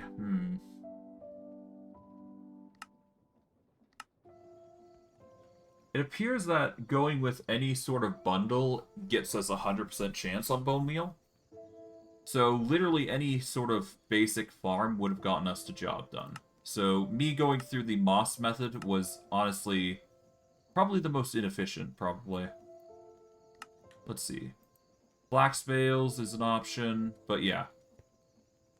As much as I want to go through the moss method, I don't think it's the ideal circumstance for us. Considering the delay, it's not realistically a good idea. So I've got a better idea. We're actually going to rely on a different method. I've got a better method in mind. This would have worked anyways, but Regardless, we'll grab everything that we can. We'll go from there. We'll figure it out differently. Not like it's game over just because we failed here. Okay, we'll just toss everything in here for now. But we will be using some of these machines here. That's for certain. Just need to get creative. That's all.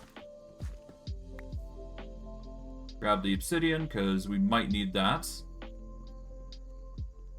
But yeah, no, we'll make a normal farm. We will compost what we get from there. Oh god, I've done something there. That's for something. Okay, we'll quickly just climb up here. Hopefully I didn't destroy the entire land. No, it doesn't look like it. Just a bit of hiccup there. Skelly's just trying to get at me. Alright, but I got a rough idea. It's not going to be perfect, but it'll do. We'll make it work.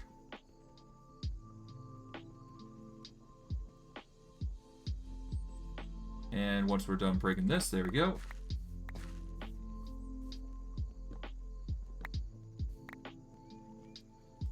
I should probably build up here. Hold on. Just break these bits here, because we'll need those. Oh. There we go. Alright. So, the alternative method that I have in mind is creating specifically farms. Now, the most efficient, obviously, would probably be melons, but there is alternatives that we can utilize. So kelp is one such thing. It's pretty easy to grow. We just need like a water basin of sorts to make it grow. But it is by far the most efficient. Next to many other things, of course. Sweet berries are pretty easy to harvest. Melon seeds come in hand with most things. Trees are pretty easy to grow, especially if you start harvesting the trees, or the leaves specifically, by using Silk Touch, but that's not as efficient as doing it another way, of course. For us, I think the best option is honestly wheat and wheat seeds. That is my personal opinion, but anything could work theoretically. There's flax as well. There's many options, to say the least. But I do believe our best option is going to be wheat, beets. Although, you know what? The best out of everything would probably be potatoes. So I think we're going to make a potato farm. Besides, we are going to need a food source of sorts, so maybe it's time we actually start doing that. I'm going to make a little 4-block zone here for each side here. Because there is a easy way to make a farm. And it will solve our problems pretty quickly. So with that in mind, we are going to open up our bag. We're probably going to need some stuff here. Let's see. We are going to need... We're going to not need that turntable thingy, which I don't have. Great. We'll quickly go back, we'll get that turntable, and then we'll be good to go. I don't have any food on me, so I'm going to have to grab some more anyways, so that's another thing that we're going to need to do. Gonna have to get some more food, though. No matter what we do. Alright, so currently our food predicament is running critical here, I think. Yeah, we're not doing too good on food. I guess for now we'll do the mage berries. There we go. We'll make a potato farm. I think that's realistically the best option for us, so let's get a potato and then we should be good to start off. At that end, I'm not even sure if I even have a potato, but, you know, we'll see what we can get. Potato, potato, potato.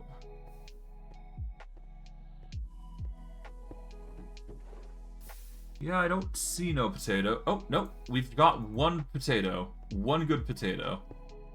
That's good enough for me. We are going to need a hoe as well, so that way we can till the land.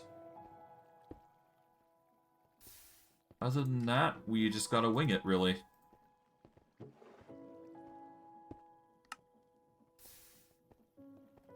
So get 2 sticks. We've got the iron in here, I would imagine. Yep. Don't need to go too overboard with what we're trying to do here. There we go. We are also going to need a water resource, obviously, for this method to work as intended. We are also going to need some harvesters. And, of course, the machine that we needed. So we're going to get a... Don't need encased chain drives, I don't think. We've got gearboxes, got the rope pulley, gear shift. I have no idea where that machine went that we had before. Huh. Okay, guess we've lost it then. Or I'm blind, one of the two. Oh, no, here it is. Mechanical bearing. Okay, so we got the mechanical bearing. We need to get 4 of the harvesters. So we need 4 of these. Mechanical harvesters.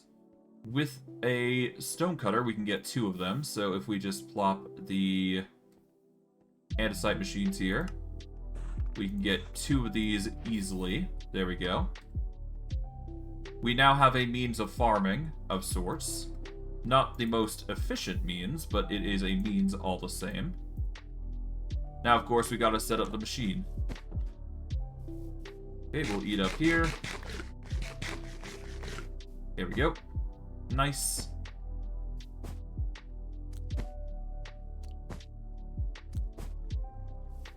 Alright. So, for this, honestly, all we gotta do is just make sure we've got the dirt in the right place. And of course, gotta set up the zone that we are gonna be using. So, to start off with, we want water here. The next best thing we do is we set up a little area here. We're going to actually break this block here, just so we can actually do this. There we go. Alright, we get the dirt back. There we go.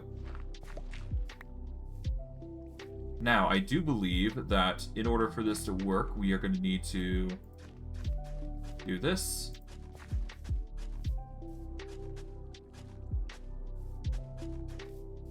And we need basically a design sort of akin to this, I believe. And then we just build it on the corners, like so.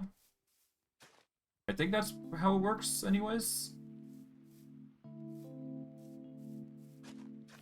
Yeah, you're supposed to go for the corners here, I think. And that is how these sorts of farms work. Now, if I were to set up a linear chassis here, we need it 4 blocks out and 1 block here. There we go. This should be fully connected. And then, as long as we connect these 4 here to a harvester here, like so, this should work and harvest what we need. I think it also harvests the sides here, but I'm not 100% certain. You might not want to quote me on that, but we'll have to see. Let's see. We're gonna need to grow this potato real quick. There we go. We do have Bonemeal here, so we can give it a quick jump start on production.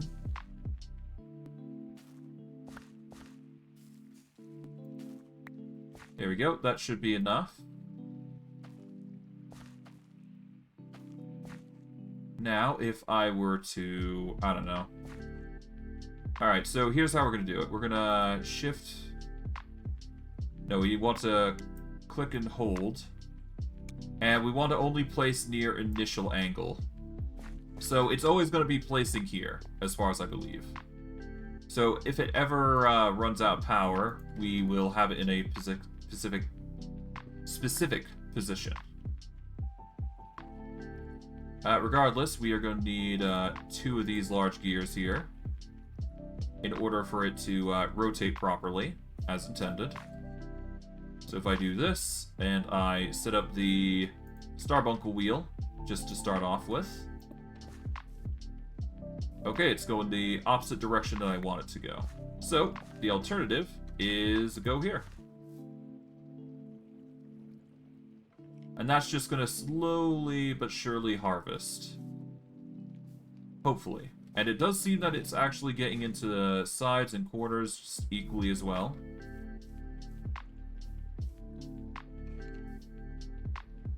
I could probably even go as far as doing this. And that should work, yep.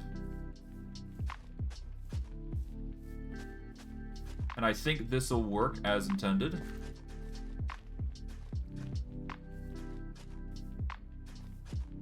Like so.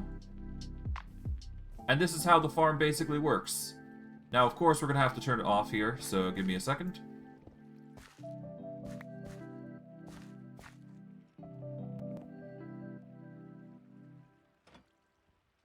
Alright, there we go.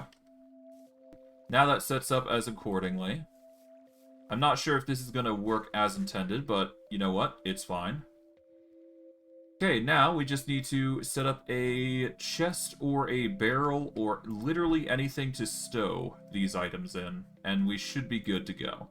And that'll be the first aspect of the machine done, in order for us to not only produce food, but also to produce a means to start producing bone meal.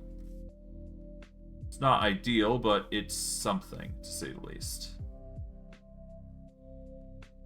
Now, of course, we need it to be transported into some sort of container, so what I'm thinking is, I have a little area here with a machine connected on the end here, with probably glue or something, I don't know. What I'll do, though, is probably change the angle here, just so it's on its side instead. There we go. This will be a bit more convenient for us, for design purposes. Because this will allow us to get glue on this bit.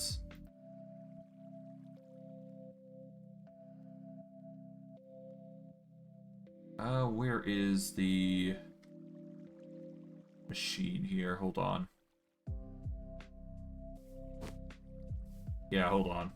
There's a better way I can do this. Do I have it on us? No, I don't. Okay, so I don't have a means to actually deposit the items in. But I can casually just yoink this one. It's a bit glitchy, but whatever.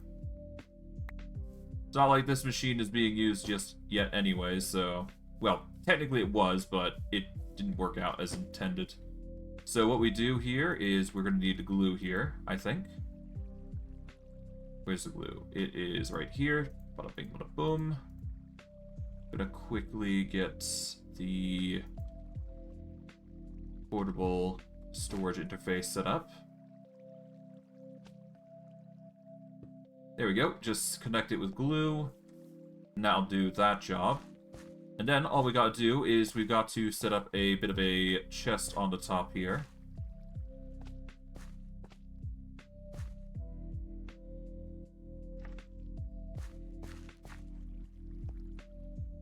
Oh, okay. I guess we'll set up the linear chassis here as well. So that way we can set up a bit of a chest, or a barrel, if you will, here. For convenience sake, that is. There we go. Now we just need the barrel that is going to be functioning with this machine. We'll be using this one, I suppose.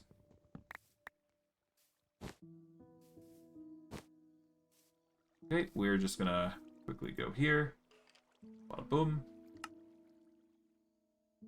Alright, there we go. Leave that for now.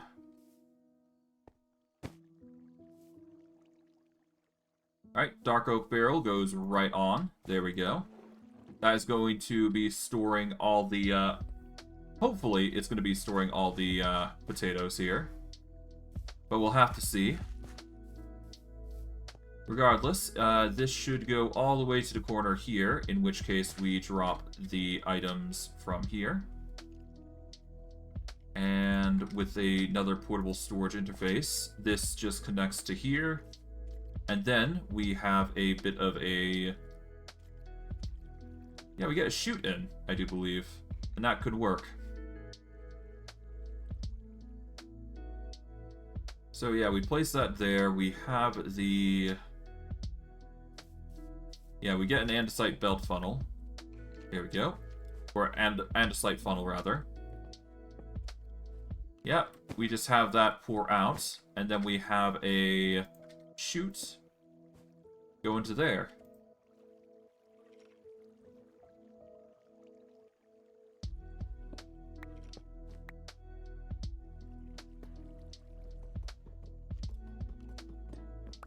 Yeah, no, let's do it this way. Nice. That'll just funnel it into the belt, essentially, and it will, once we get this powered, we can actually make this work. Now, if I'm right, and I'm fairly certain we are always going to be right here, if we just place this here, well, once we actually face it the right way, of course. There we go. it's just going to constantly work on its own. Just going to quickly just funnel these bits here. There we go. But yeah, once those potatoes grow, we are going to get a surplus of said potatoes. And of course, while it's not the most efficient job there, it is going to grow crops, which is a viable option for us as a means of getting bone meal. Not a good long-term result, but it'll work for the short term. Now, let's test to see if it works, because... Alright, almost there. Boom. Let's see. Alright, it chops, it goes in, and... doesn't come out.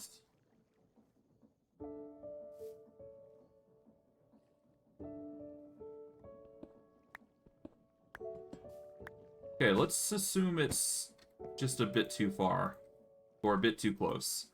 Put this here.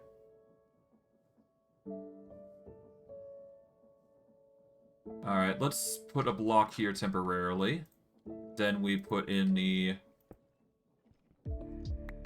portable storage interface there. There you go. Now it's stopping. So it is stopping here. Now if we put an andesite funnel here,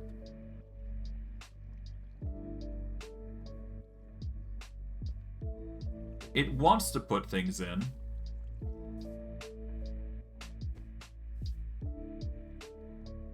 Okay, so it does want to put things in. That's the good thing. Okay, cool. So it means that this method is going to work in a way. It's just not working as intent. Well, it's not working yet because we lack a power source currently. Now, can we build alongside here? Yes. The area doesn't stop us from allowing a means of building. So we can start of make a bit of a design here.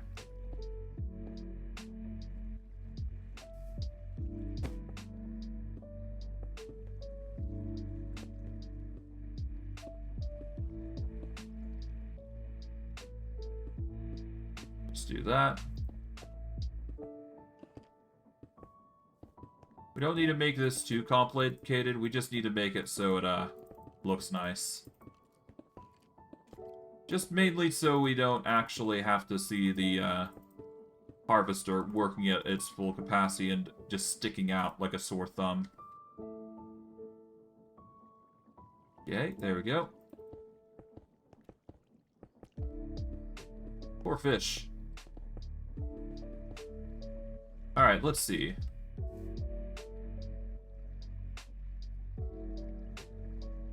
Now, does it stick out in any way? A little bit there, but let's see. Does it stick out here? A little bit on the edges here, so we're going to want to put a bit here, and a bit on this side here. So, like so. There we go. That should prevent it from being seen, per se, on the corners either. Alright. I guess I could also just expand it a little bit here, so I could do this up to a 3x3. There we go. Done and done. Alright, we got our little farming area here.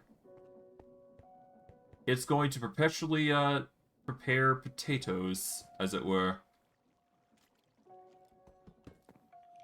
And I guess we can actually just forcibly just let the chute do that sort of thing.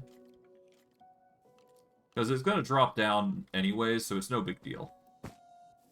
Still weirded out by that glitchy thing, but whatever. A reload could probably fix that. I'm not sure what's going on with that, machine. But it's probably for the best that we've just got this going for now. Honestly, I could probably make this a bit slower, if I'm being honest.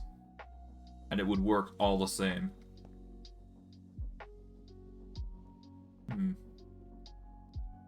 I mean, I could make it go slower.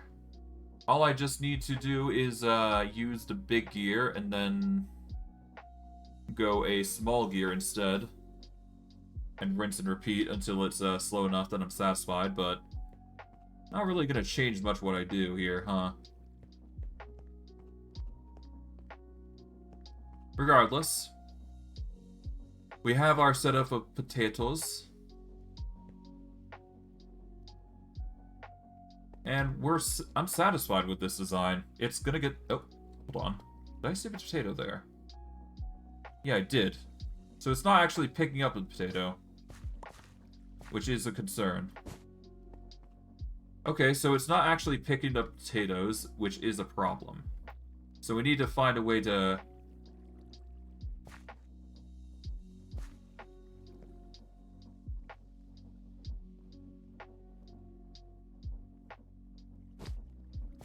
Oops.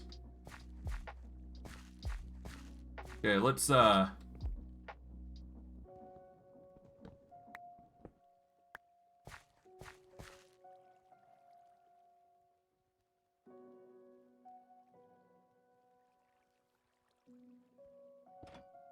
Okay, there we go. Brought back. Did break some blocks, but that's fine. Okay.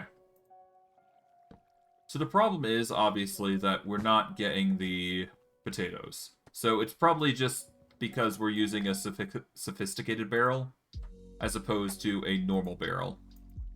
So we are going to need to use a normal barrel for these, or even just a chest or double chest. Which kind of sucks, but, you know, it makes sense, to be fair. These sorts of things are to be expected as far as I'm concerned. So we're just gonna yoink the barrel here off this guy. It's clear that this thing is just bugging the ever-living hell out, so... Until it's fixed, we're not gonna be using it, so that's fine. For now, place that there, and we can turn this on, and we shouldn't have any more problems, as far as I'm concerned. There we go. I'll just quickly till the land a little bit, so that way we're not suffering a bit from our issues here.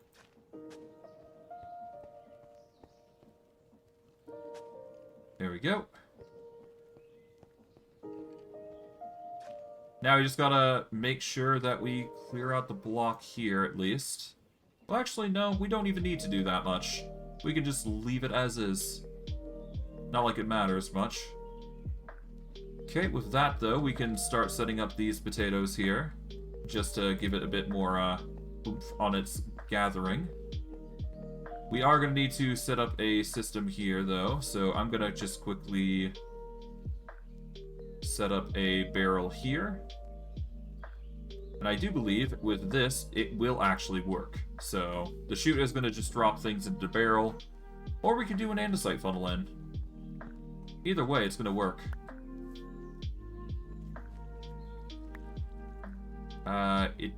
Yeah, sophisticated barrel. If we just place this puppy right down here. Nope. Not there. I'm gonna assume the chute does work, so... We'll go the chute route. It's fine. It'll get the job done either way. So as long as we give it some potatoes, we should be fine. And if I do some bone meal to give it a kickstart. A mature cut here. There we go. That picks up the potatoes. Sends it through. And there we go. 4 potatoes. Alright, we've got our little mechanism here working. I am worried that we're gonna lose our potatoes, though.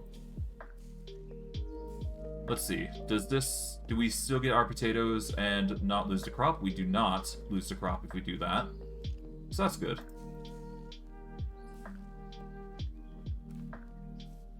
Alright, another 4. And yeah, no, for each potato that we get, all the better. Alright, so now we've got a reasonable food source. It is going to still be slow no matter what, but it's better that we are getting potatoes in the first place than not. Simply because this is going to be our means of getting bone meal. And of course, we're going to need to fix that, but I think we'll have to leave that for next stream, I imagine. Regardless, we've gotten our potatoes, pretty simple stuff. Now for the bone meal machine.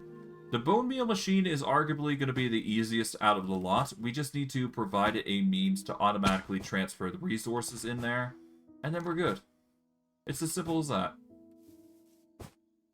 Although it might sound, well, hard in practice. Okay. So, obviously, as you know, we need the composter. The composter is already in our inventory, so we're not too worried about that. We need to transfer the potatoes into the composter automatically. So, all we really need is a chest, a hopper, and a means of putting the, food stuff in. So if we can automatically transfer the food stuff into the location, it just makes our life 100 times easier. Harvesting drones are nice, though, but not gonna cut it. But I digress. Alright, so we need to get some iron, so I'm gonna quickly go to our iron golem farm here real quick. Gather us a, just a block of iron. No need to... a bunch of blocks of iron, I guess. That should help us with literally everything iron-related, so that should be good. Quickly nap it off, so that way we don't have to worry about nighttime too much. Alright, and we need to set up a bunch of chests. Pretty simple stuff, we just need to go and do our wood chest here. Get around 16 here. Convert it all into logs, and convert those into chests. That should give us 8 hoppers worth.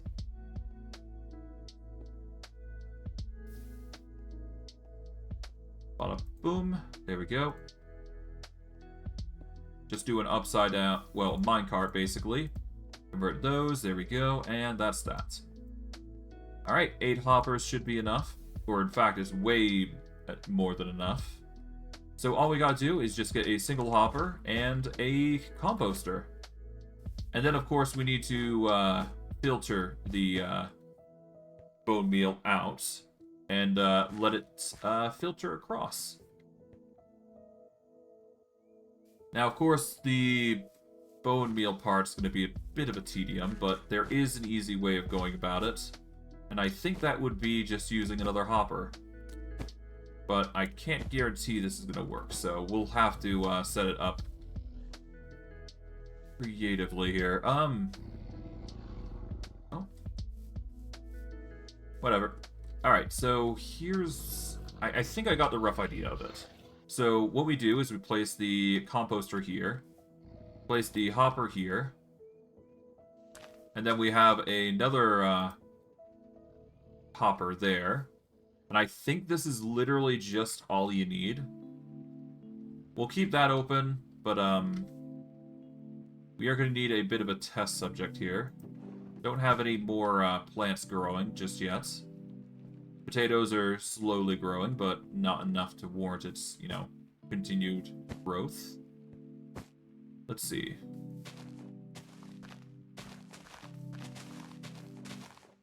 I'll quickly just grab some seeds here. This is a viable method of going about things. Now, I think the hopper method does work.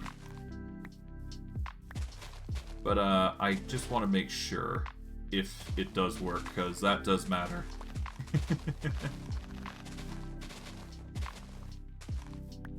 Okay, well, 7 seeds should be enough. It's not like I'm looking for an overboard system here.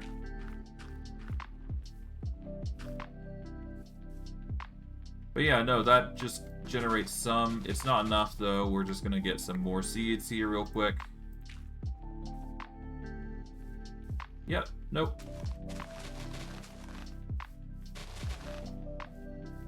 Okay, can we use flowers? Yes, we can, I think. Yep, nearly there.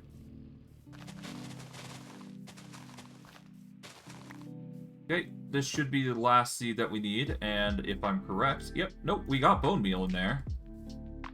So it does work. Yeah, so we can hopper it out. So this is literally the design that you need.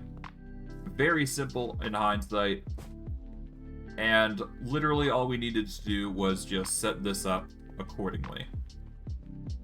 So theoretically what you can do is you can set up a nice little rail cart here that is going to transport all the bone meal into a specific chest. Probably over here. That is going to drop down, you know, a row of bone meal here that's going to go into a carted system across these specific things. Now the question is, do you go manual or automatic? Because I'm not sure. I don't know. But there's an easy way of progressing these machines here. There's an easier way of going about things. Just a matter of setting it up. But yeah. I'm gonna have to probably dismantle these machines now, at this point. I don't think, realistically, we want to use these types. There's a better method that we can employ, most likely. But we'll see. I'll just quickly just toss everything in there for now. Same for this. There we go. And let's just break these parts here. Because it's clear this is not going to be enough. Okay.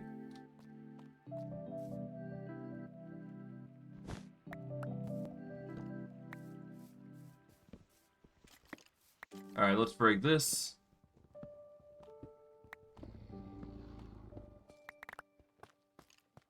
Oh, whoops. Accidentally broke that. Oh, hi.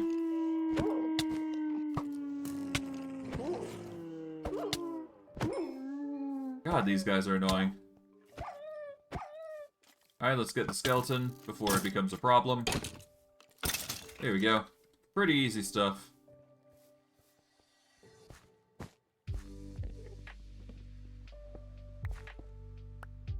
Yeah, I'm not sure what's going on with that glitchy thing.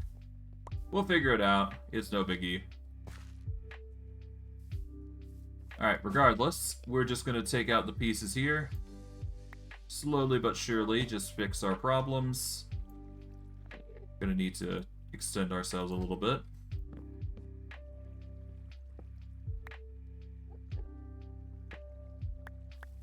Here we go.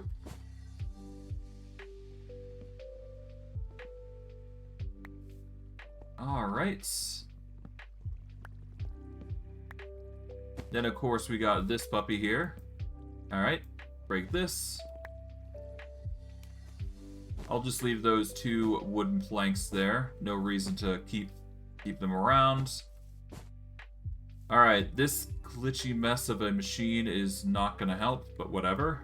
I'm not looking to really focus on that. I'm more focused on remodeling things. So here's what I'm going to do. I'm probably going to reload here. So I'm going to save and quit because, you know, we don't want to be dealing with that glitchy mess of a machine.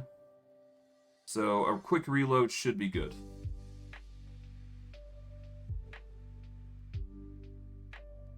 Now, there is a very, very easy way of just getting this machine to work as intended.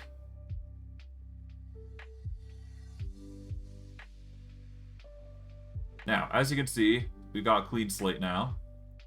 I'm going to quickly set up a basic machine that is arguably going to be way cheaper and way more stable than what we did make beforehand. So as you know, these saws, once given power, are going to provide a means of cutting the machine, right? Or at least cutting the trees, as you will. Give it a second, it's lagging a bit. But yeah, no, I'll elaborate while it's loading. Hopefully it didn't crash, but yeah, as you know, the saw requires a means of power for it to actually start cutting. The easiest way is to provide the power just manually. Usually this is done by placing it on the back by rotational force. On the sides, though, it can be done as well, I think. But I think the back is just ideal in general.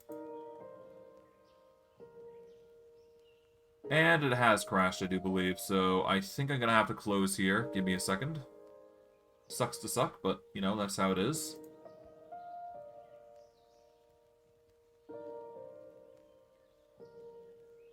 Alright, let's give it one more run.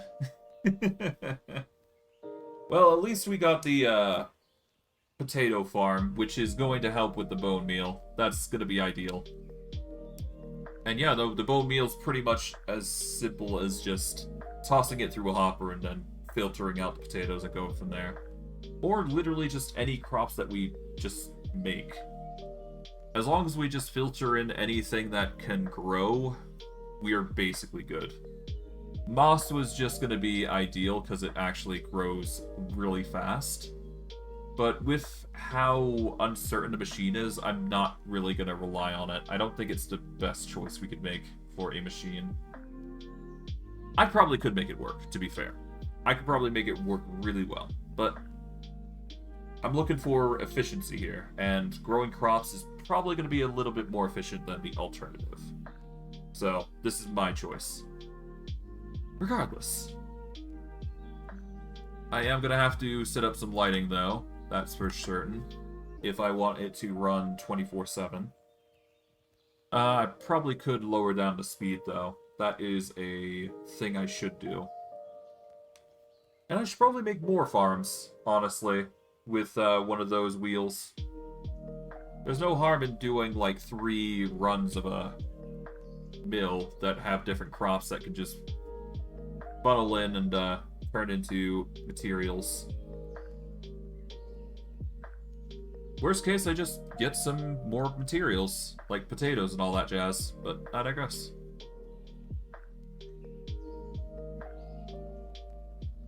Alright, hopefully we get in. Yep, there we go. It's going to be a bit of a load. Alright. We'll have to give it a moment, because it is going to do a big old lag spike like it usually does. Yeah, just give it a moment. It'll come back to us in a minute.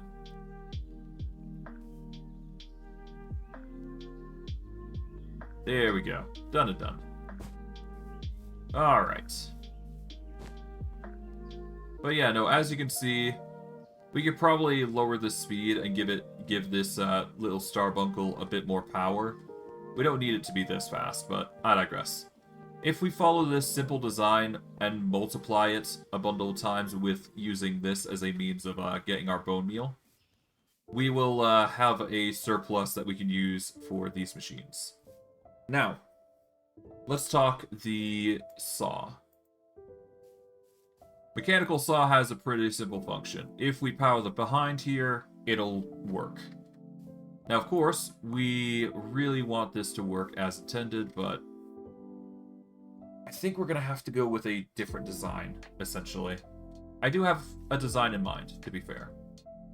But it's going to require... well, I wouldn't say it's a perfect design, but it is a design that we can utilize, to be fair. Now, the question is, how do I want to make the design work out? Because we are going to need a form of storage in order for the items to go in, so we will need that. The alternative is, of course, we run a gantry carriage, because that is the next best thing I was thinking of. A gantry carriage, if you haven't seen my previous create mod, is basically just a carriage that rides back and forward, back and forward. Well, if you do the right redstone signal, that is. But if you reverse the polarity, it goes one way. If you return it to its original, it goes another. Which is viable for what we've got here, mind you. Not perfect, because I do want another design in mind here. So we're going to try something different here, I think. Of course, this is going to require a bit of effort on our part. It's just a question of whether we can make it work. Deployers, though, are gonna be pretty easy. If we just set it up here, if we put Bonemeal on the top here, it's just going to power in. So as long as we provide a continuous line of power, we can just Bonemeal these things constantly. So just set up the bone meal setups here, and then we're good. A simple long line of shafts is enough to power these entire 4 machines, which is perfect. We don't have to keep it connected to the main, which is obviously the goal here. Well, not the obvious goal, of course, but if we want to use this method, this is probably the most ideal for us. So this is going to get us the production of bone meal set up. Of course, we're going to need to set up a means of putting in the bone meal, which is going to be a bit harder. But I do believe we can actually make this work by setting up an infinite circular... Yeah, so if we make an infinite, like, mechanical belts that is just going to circle the bone meal around, that would probably be the most ideal, given the circumstances. There is also alternatives, but this is probably the best option for us, I think, personally. At least for one of the options, anyways.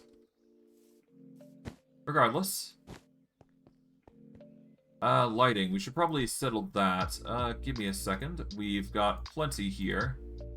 I'm just going to take 30 shroom lights out. So I do want to do that much at least. We're going to cut this. Put in shroom lights on these bits here. Like so. This will give the potatoes some light to work with. And it should allow for light to beam through, so there you go. We got our means of producing them through the night. Not that we use the nighttime much. Because we try to avoid, you know, getting harassed by mobs, to say the least. Alright, but yes, that is the bone meal aspect of things set up.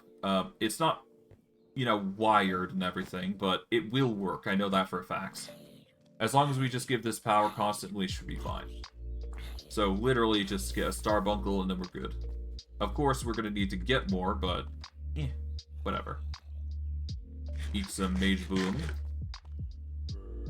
Anyways, alright, now the next thing, we are going to need the obvious saw mechanism. Now there's 2 ways we can go about this. The first method is going via the drill method that we had, where we just wire it to a drill and have it anchored on the side and go back and forward, which is a viable method, to be fair. And it's actually the most, it's probably the most efficient method, if I'm being quite honest, because we can just have, like, powered rails going back and forward. Oh, hi. But yeah, no, the mechanical saw, well, the minecart method is probably going to be our most beneficial. And it's actually going to be very easy to do, if I'm being honest. So give me a second while I set that up, actually. Because I can actually set up the machine quite easily with just the right parts. Of course, we're going to need to set up a means to actually deposit the items, so that is another thing that we'll have to do, but it is not too hard to make this happen. So, first and foremost, we are going to need the cart assembler. We are also going to need a rail block of sorts to set this up properly. So, we're going to get the Minecraft contraption here, because I do believe we need that in order to set this up. We're also going to need a rail, which I currently don't have on me, I don't think. Nope, I do not have a rail on me currently, so I'm going to have to look around for one. Should be somewhere around here. Yeah, I got some torches, don't need those. Okay, nothing there.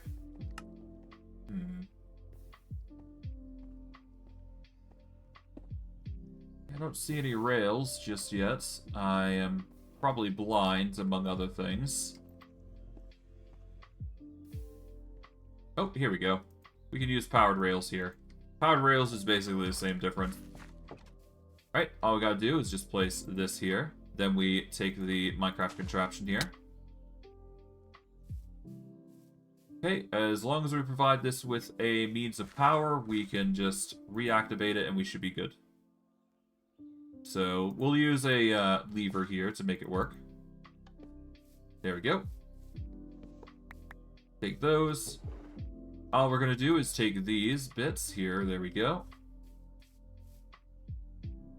And then we're going to get our wrench, because we kind of need that. There we go. Get our wrench. Grab everything there. Oh, right. We need to make the machine, actually. Hold on. So we are going to need a minecart to start with. This is going to be our next machine, obviously. Oh, a minecart. Boom. Alright. So, we set up the rail. Like so. Get the cart assembler.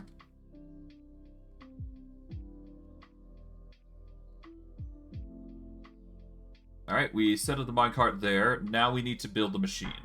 So, given it's going to be facing this way, we want the machine to have the mechanical saw right here. Well, no, not there, but per se, but we want it here, like so. So that way it's going to constantly go back and forward, rotating. And we just need to give it a bit of a lip, so that way it goes up on the track, then bounces back, and just keeps going that way. So that way it just maintains its, forward direction here, without too much necessary bends, to say the least. From there, we're also going to need a means to transfer the materials to another container, obviously. So the best way for that to happen is literally using these. We're going to be using a portable storage interface on this side. Like so. And then all we gotta do is just set up 2 dark oak stairs to make it look nice. Like so. And then all we gotta do is just put a block in the middle, get it glued up, and then we're good to go. This is literally all we needed to do. It's so simple. Well, actually, no, we should use a barrel. A barrel is probably going to be the most important thing here. Alright, now we just need to get the glue. So, all we gotta do, connect these, like so, and there you go. Now, all we gotta do is provide power to this. There we go. And all we gotta do from there is we are gonna put this mechanism in here for now. Pick that up, pick all these up, there we go. And now we've got our Minecraft contraption. Of course, we are going to need to set up our rails, but I've got a rough idea on how I want to set those up anyways, so it's no big deal. So, all we got to do, get the rails along all the way across here, like so.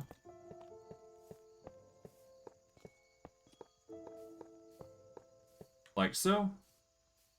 Now, all we gotta do, set it like this.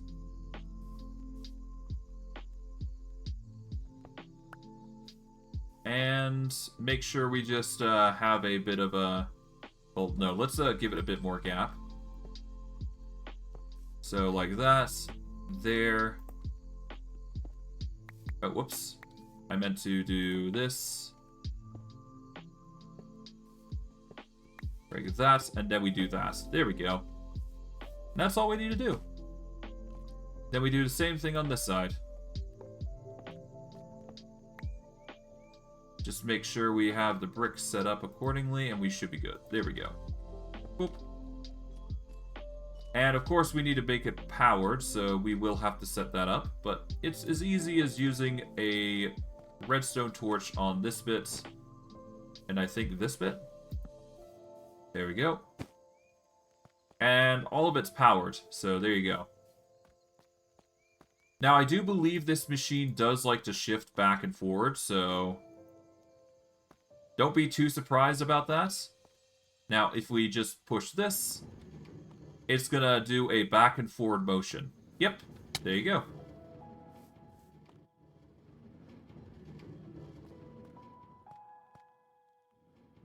Now, the issue is that it's not gonna cut like that.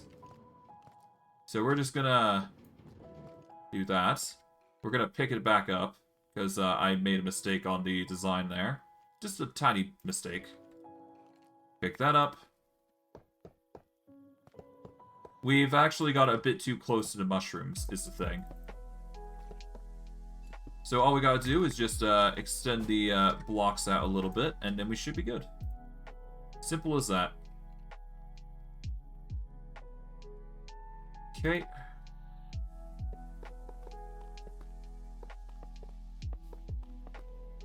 Alright.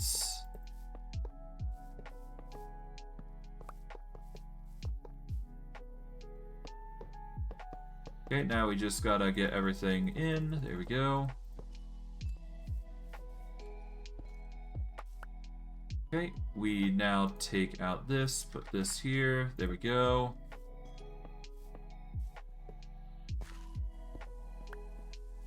Now, of course, I guess I could just go a bit further here. Why not, right?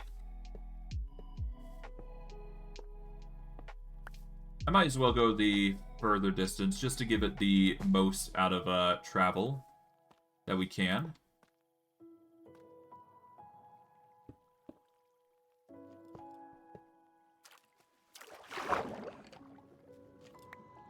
Here we go. Now with that, we can go all the way up to here. Place that. There we go. Now let's make sure we got the redstone torches in place. There we go. Like so. Oh. Thought a machine went on for some reason. No big deal. Alright, well with that, I do believe that is properly set up. Push. And yeah, so once it may not look like anything is happening right now, but that's perfectly fine, because it will start working once it actually matters. Because there is going to be a point in the machine's, travel that it's going to start triggering. And this is just the easiest method of just starting to produce the materials. And honestly, way more efficient to deal with. Whoop, nearly. We've got 3 more potatoes. We can add that to the surplus that's been growing. Might as well, right? But yeah. It is going to take some time for the potatoes to get into full effect, obviously. But with that, we have the means of making the potatoes, using that as a fuel source. We're probably going to need to get some wheat and probably beetroot or literally any other seed type that doesn't require more than one area of crop. But yeah, no, making these little designed areas is going to be necessary in order for us to produce the bone meal that we need. This is a little glitchy. I was kind of worried that this was going to happen. But it seems to be working all the same, though. So I'm not complaining. It's just visually glitchy. But regardless of its work condition, it's gonna do its job. So, I'm not complaining.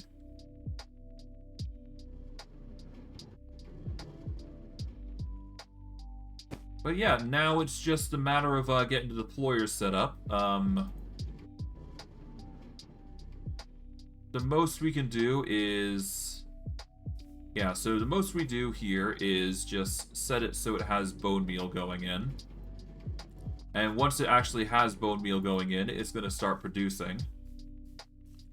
Now, the issue that we're going to be running into is obviously placing down more crimson fungus. However, we can easily fix that by... Oh, wait, we can't actually easily fix that, huh? We might need to do a quick... We might need to place a bit of a gear mechanism going here and here. That is going to place in new warped fungus.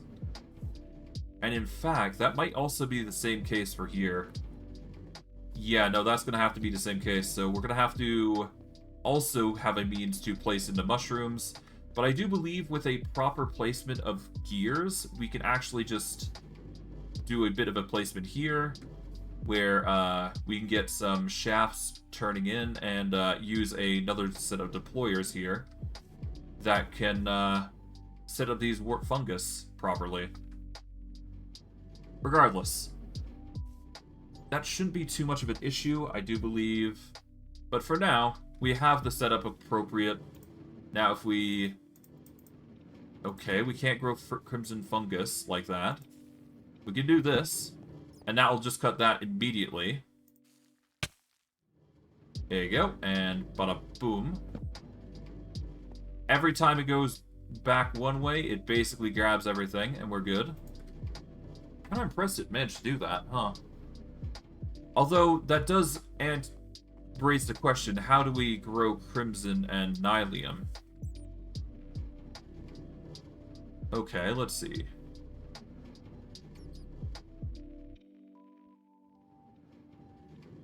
Okay,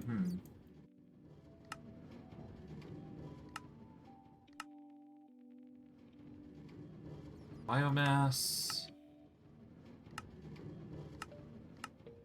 Hold on, let me do a quick Google search, because that's actually gotten me curious. Hold on.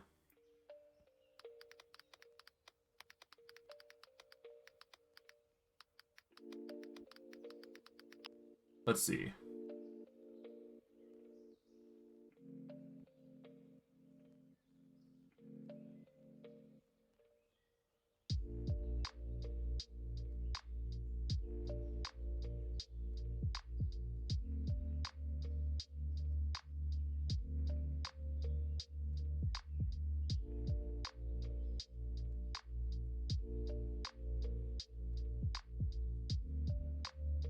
Okay, that's not exactly what I'm looking for, but I need to grow it in the overworld, is the thing.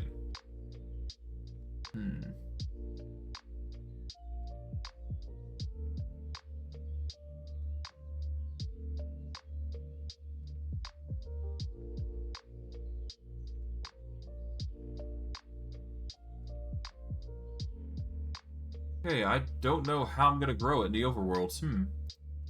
I thought this was as simple as growing it in the overworld by using Bonemeal, but I guess this mod adventure is a bit more difficult than that. Because of course it is. Okay,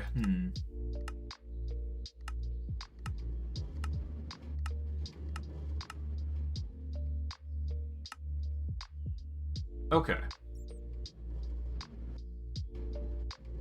Let's see, quests. We're doing quite well on quests, I must admit.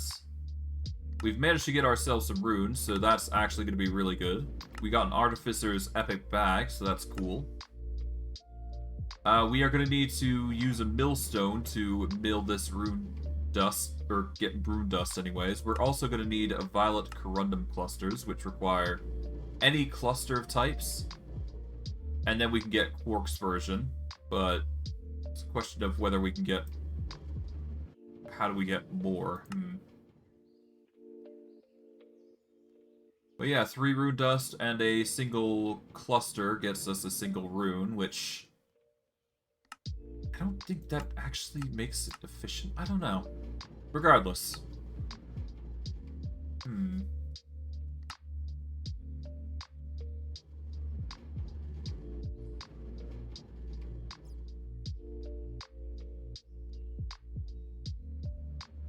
I guess we really should set up an early game item filter, but I'm fine.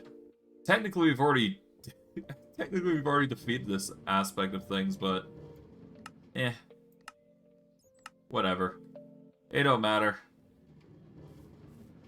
Alright, well, I think...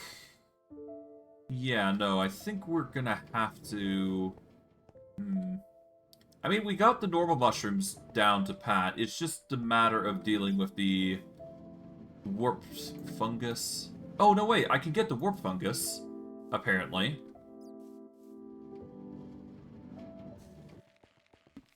Oh, God. Okay, so... Okay, so the overgrown crimson blackstone is the problem, I think. We need a, we need crimson nylium. And to get that, we need to actually find the crimson nylium, or, find a way to turn the crimson fungus into crimson nylium. So we actually need to go into the nether to get more crimson nylium, because we've only got crimson blackstone, which is not what we need. So here's what we're going to do. We're going to go back into nether here, because we need to get our hands on crimson nylium, which is the literal core of what we need here. Because if we don't have that, we won't be able to grow the crimson fungus, which is literally the core of what we need. I was a little stumped because I was worried that we couldn't grow things, but no, it's just because we didn't have the right block. Period. Crimson blackstone, literally not the thing to go. Alright, let's go into the nether. We're aiming for crimson nylium. That's the goal. If we can get that, we're golden. Oh, nearly. We should be fine to run through there, and we should be good. But we are going to need crimson nylium now. Now it's just a matter of finding it more than anything, huh? Because we got Scythian. I guess I should grab some of these as well. The Scythian is actually really good for us.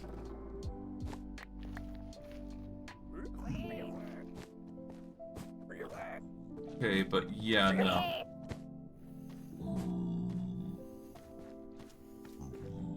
Crimson... Yeah, no.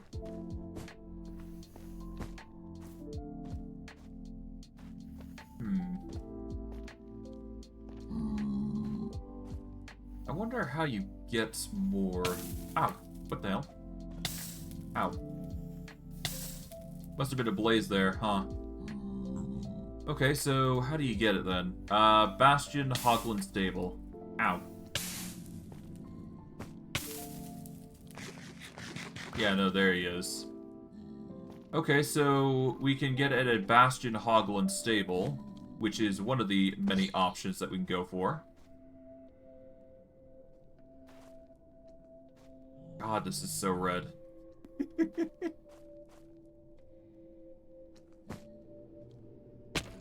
Okay, we got plenty of rose quartz buds, which we don't need.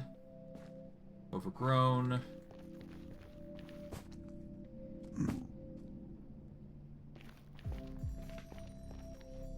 God, this is such a glowy nether, jeez.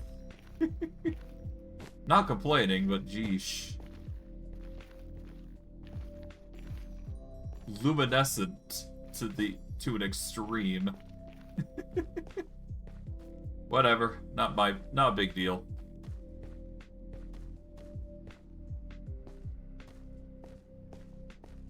God, there's so much crimson blackstone. We don't need this.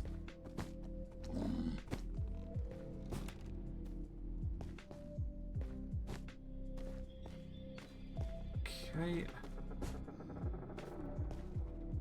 I do hope I'm able to find what I'm looking for, though, because, it's gonna take a while for us to actually get a proper... You know what, we do have an atlas, to be fair. Yeah.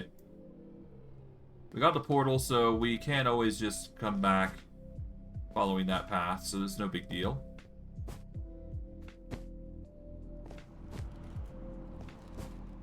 Oh god. Nearly fell into lava. I guess I'll grab this while we're at it.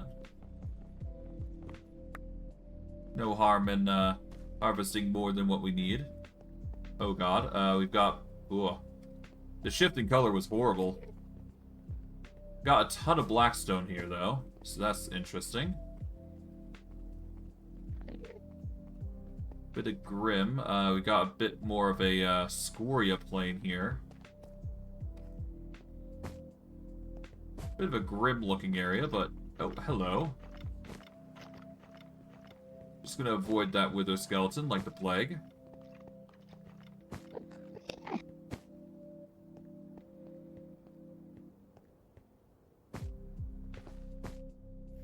Okay, stow some stuff in our bags real quick. Just, clear up our inventory a little bit.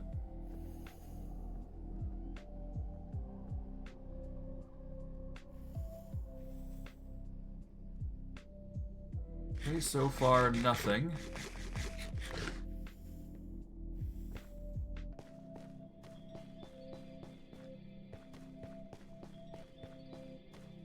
God, that's such a beautiful glow. Bit too much, though, if I must admit. Let's see. Give it a purple grim look. Yeah, it's alright. Not my first choice for appearances here.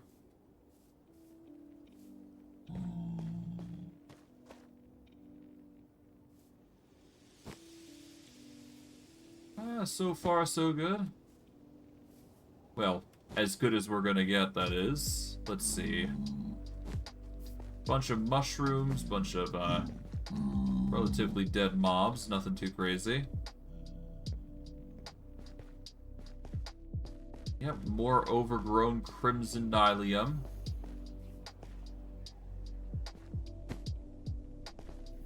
The heck was that?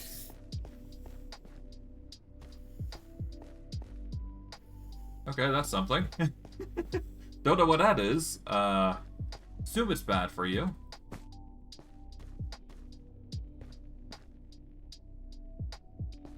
Okay, so far nothing that we really want, as far as I can tell.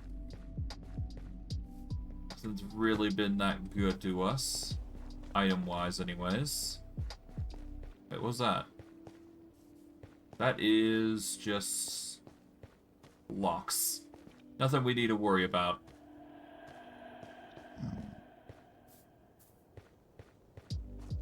Alright, as long as we just oh, that might be it. I think that might be it. Hold on. We need to actually get up there. I don't think I can get up there. Well, I mean, I can. Just very carefully.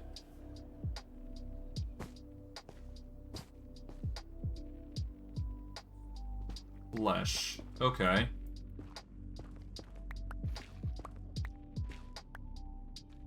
Okay, not exactly what I was expecting, but we did manage to find a crimson nylium that we need. So there you go.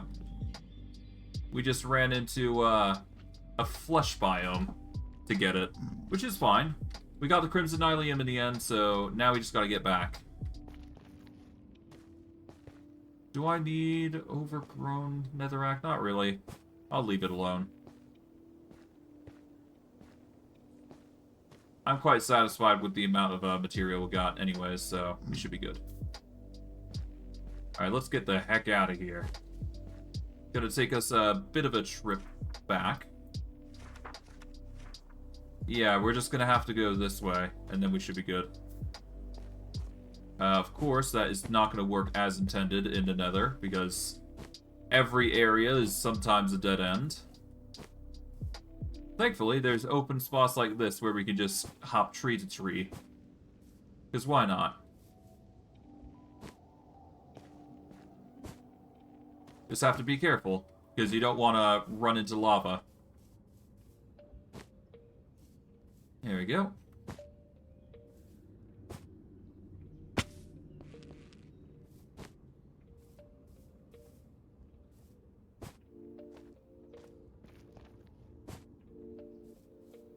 Let's see, how far are we? We're getting there.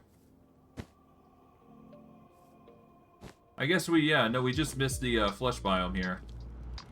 Not exactly a fan of it, but I mean, it got us the crimson nylium we needed, so I'm not complaining. I'll grab these as well, though. Bone blocks are absolutely a must for us.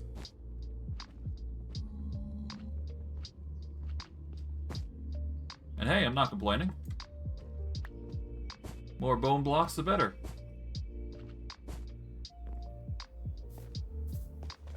Okay, this is the fortress. Long as we can get to the fortress, we're basically good. We got warped nylium here, which we don't need. Do just a little bit hop there.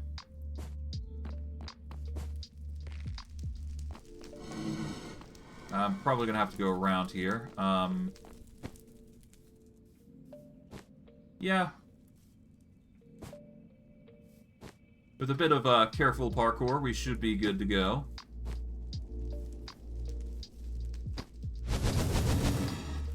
Yep. Right, this is not gonna work. Alright, so... I've got a better idea.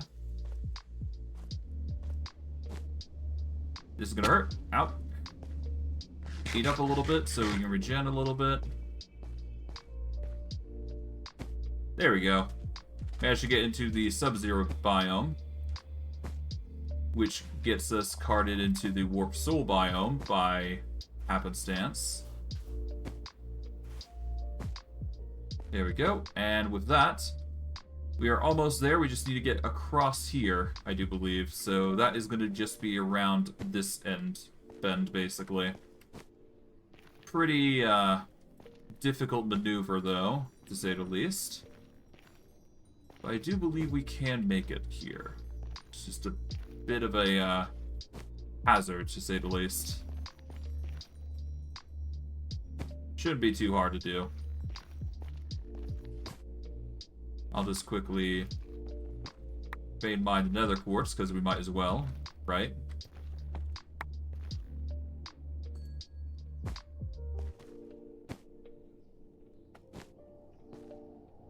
Oh, there is a ruined nether portal in the lava. Not going to be going spelunking for that, that's for sure. There we go. And with that, we are just barely there.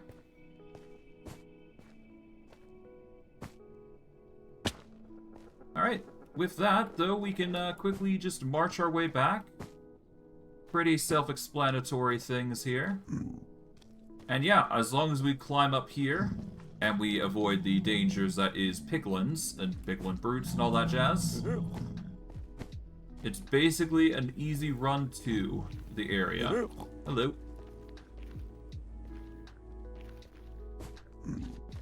Yep, there we go.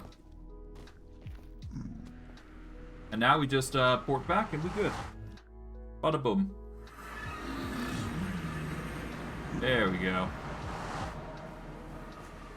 Let's quickly get a slumber in because it is nighttime. And we will wrap things up after I have set things up here. Alright, first and foremost, let's put the rest of what we don't need in there. There we go. Bone blocks are actually going to come with us, because that is basically bone meal for our purposes. We're going to put this Nylium there, or whatever it's called.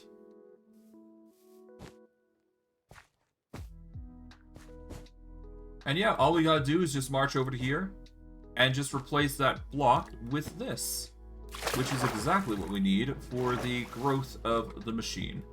Or rather, just the growth of the blocks that we need. And for this purpose, I'm going to quickly get out some crimson fungus just to make sure this is going to work. Because otherwise, we will only be able to grow Nylium. But I'm confident this is going to work, as intended. Yep. Bada boom.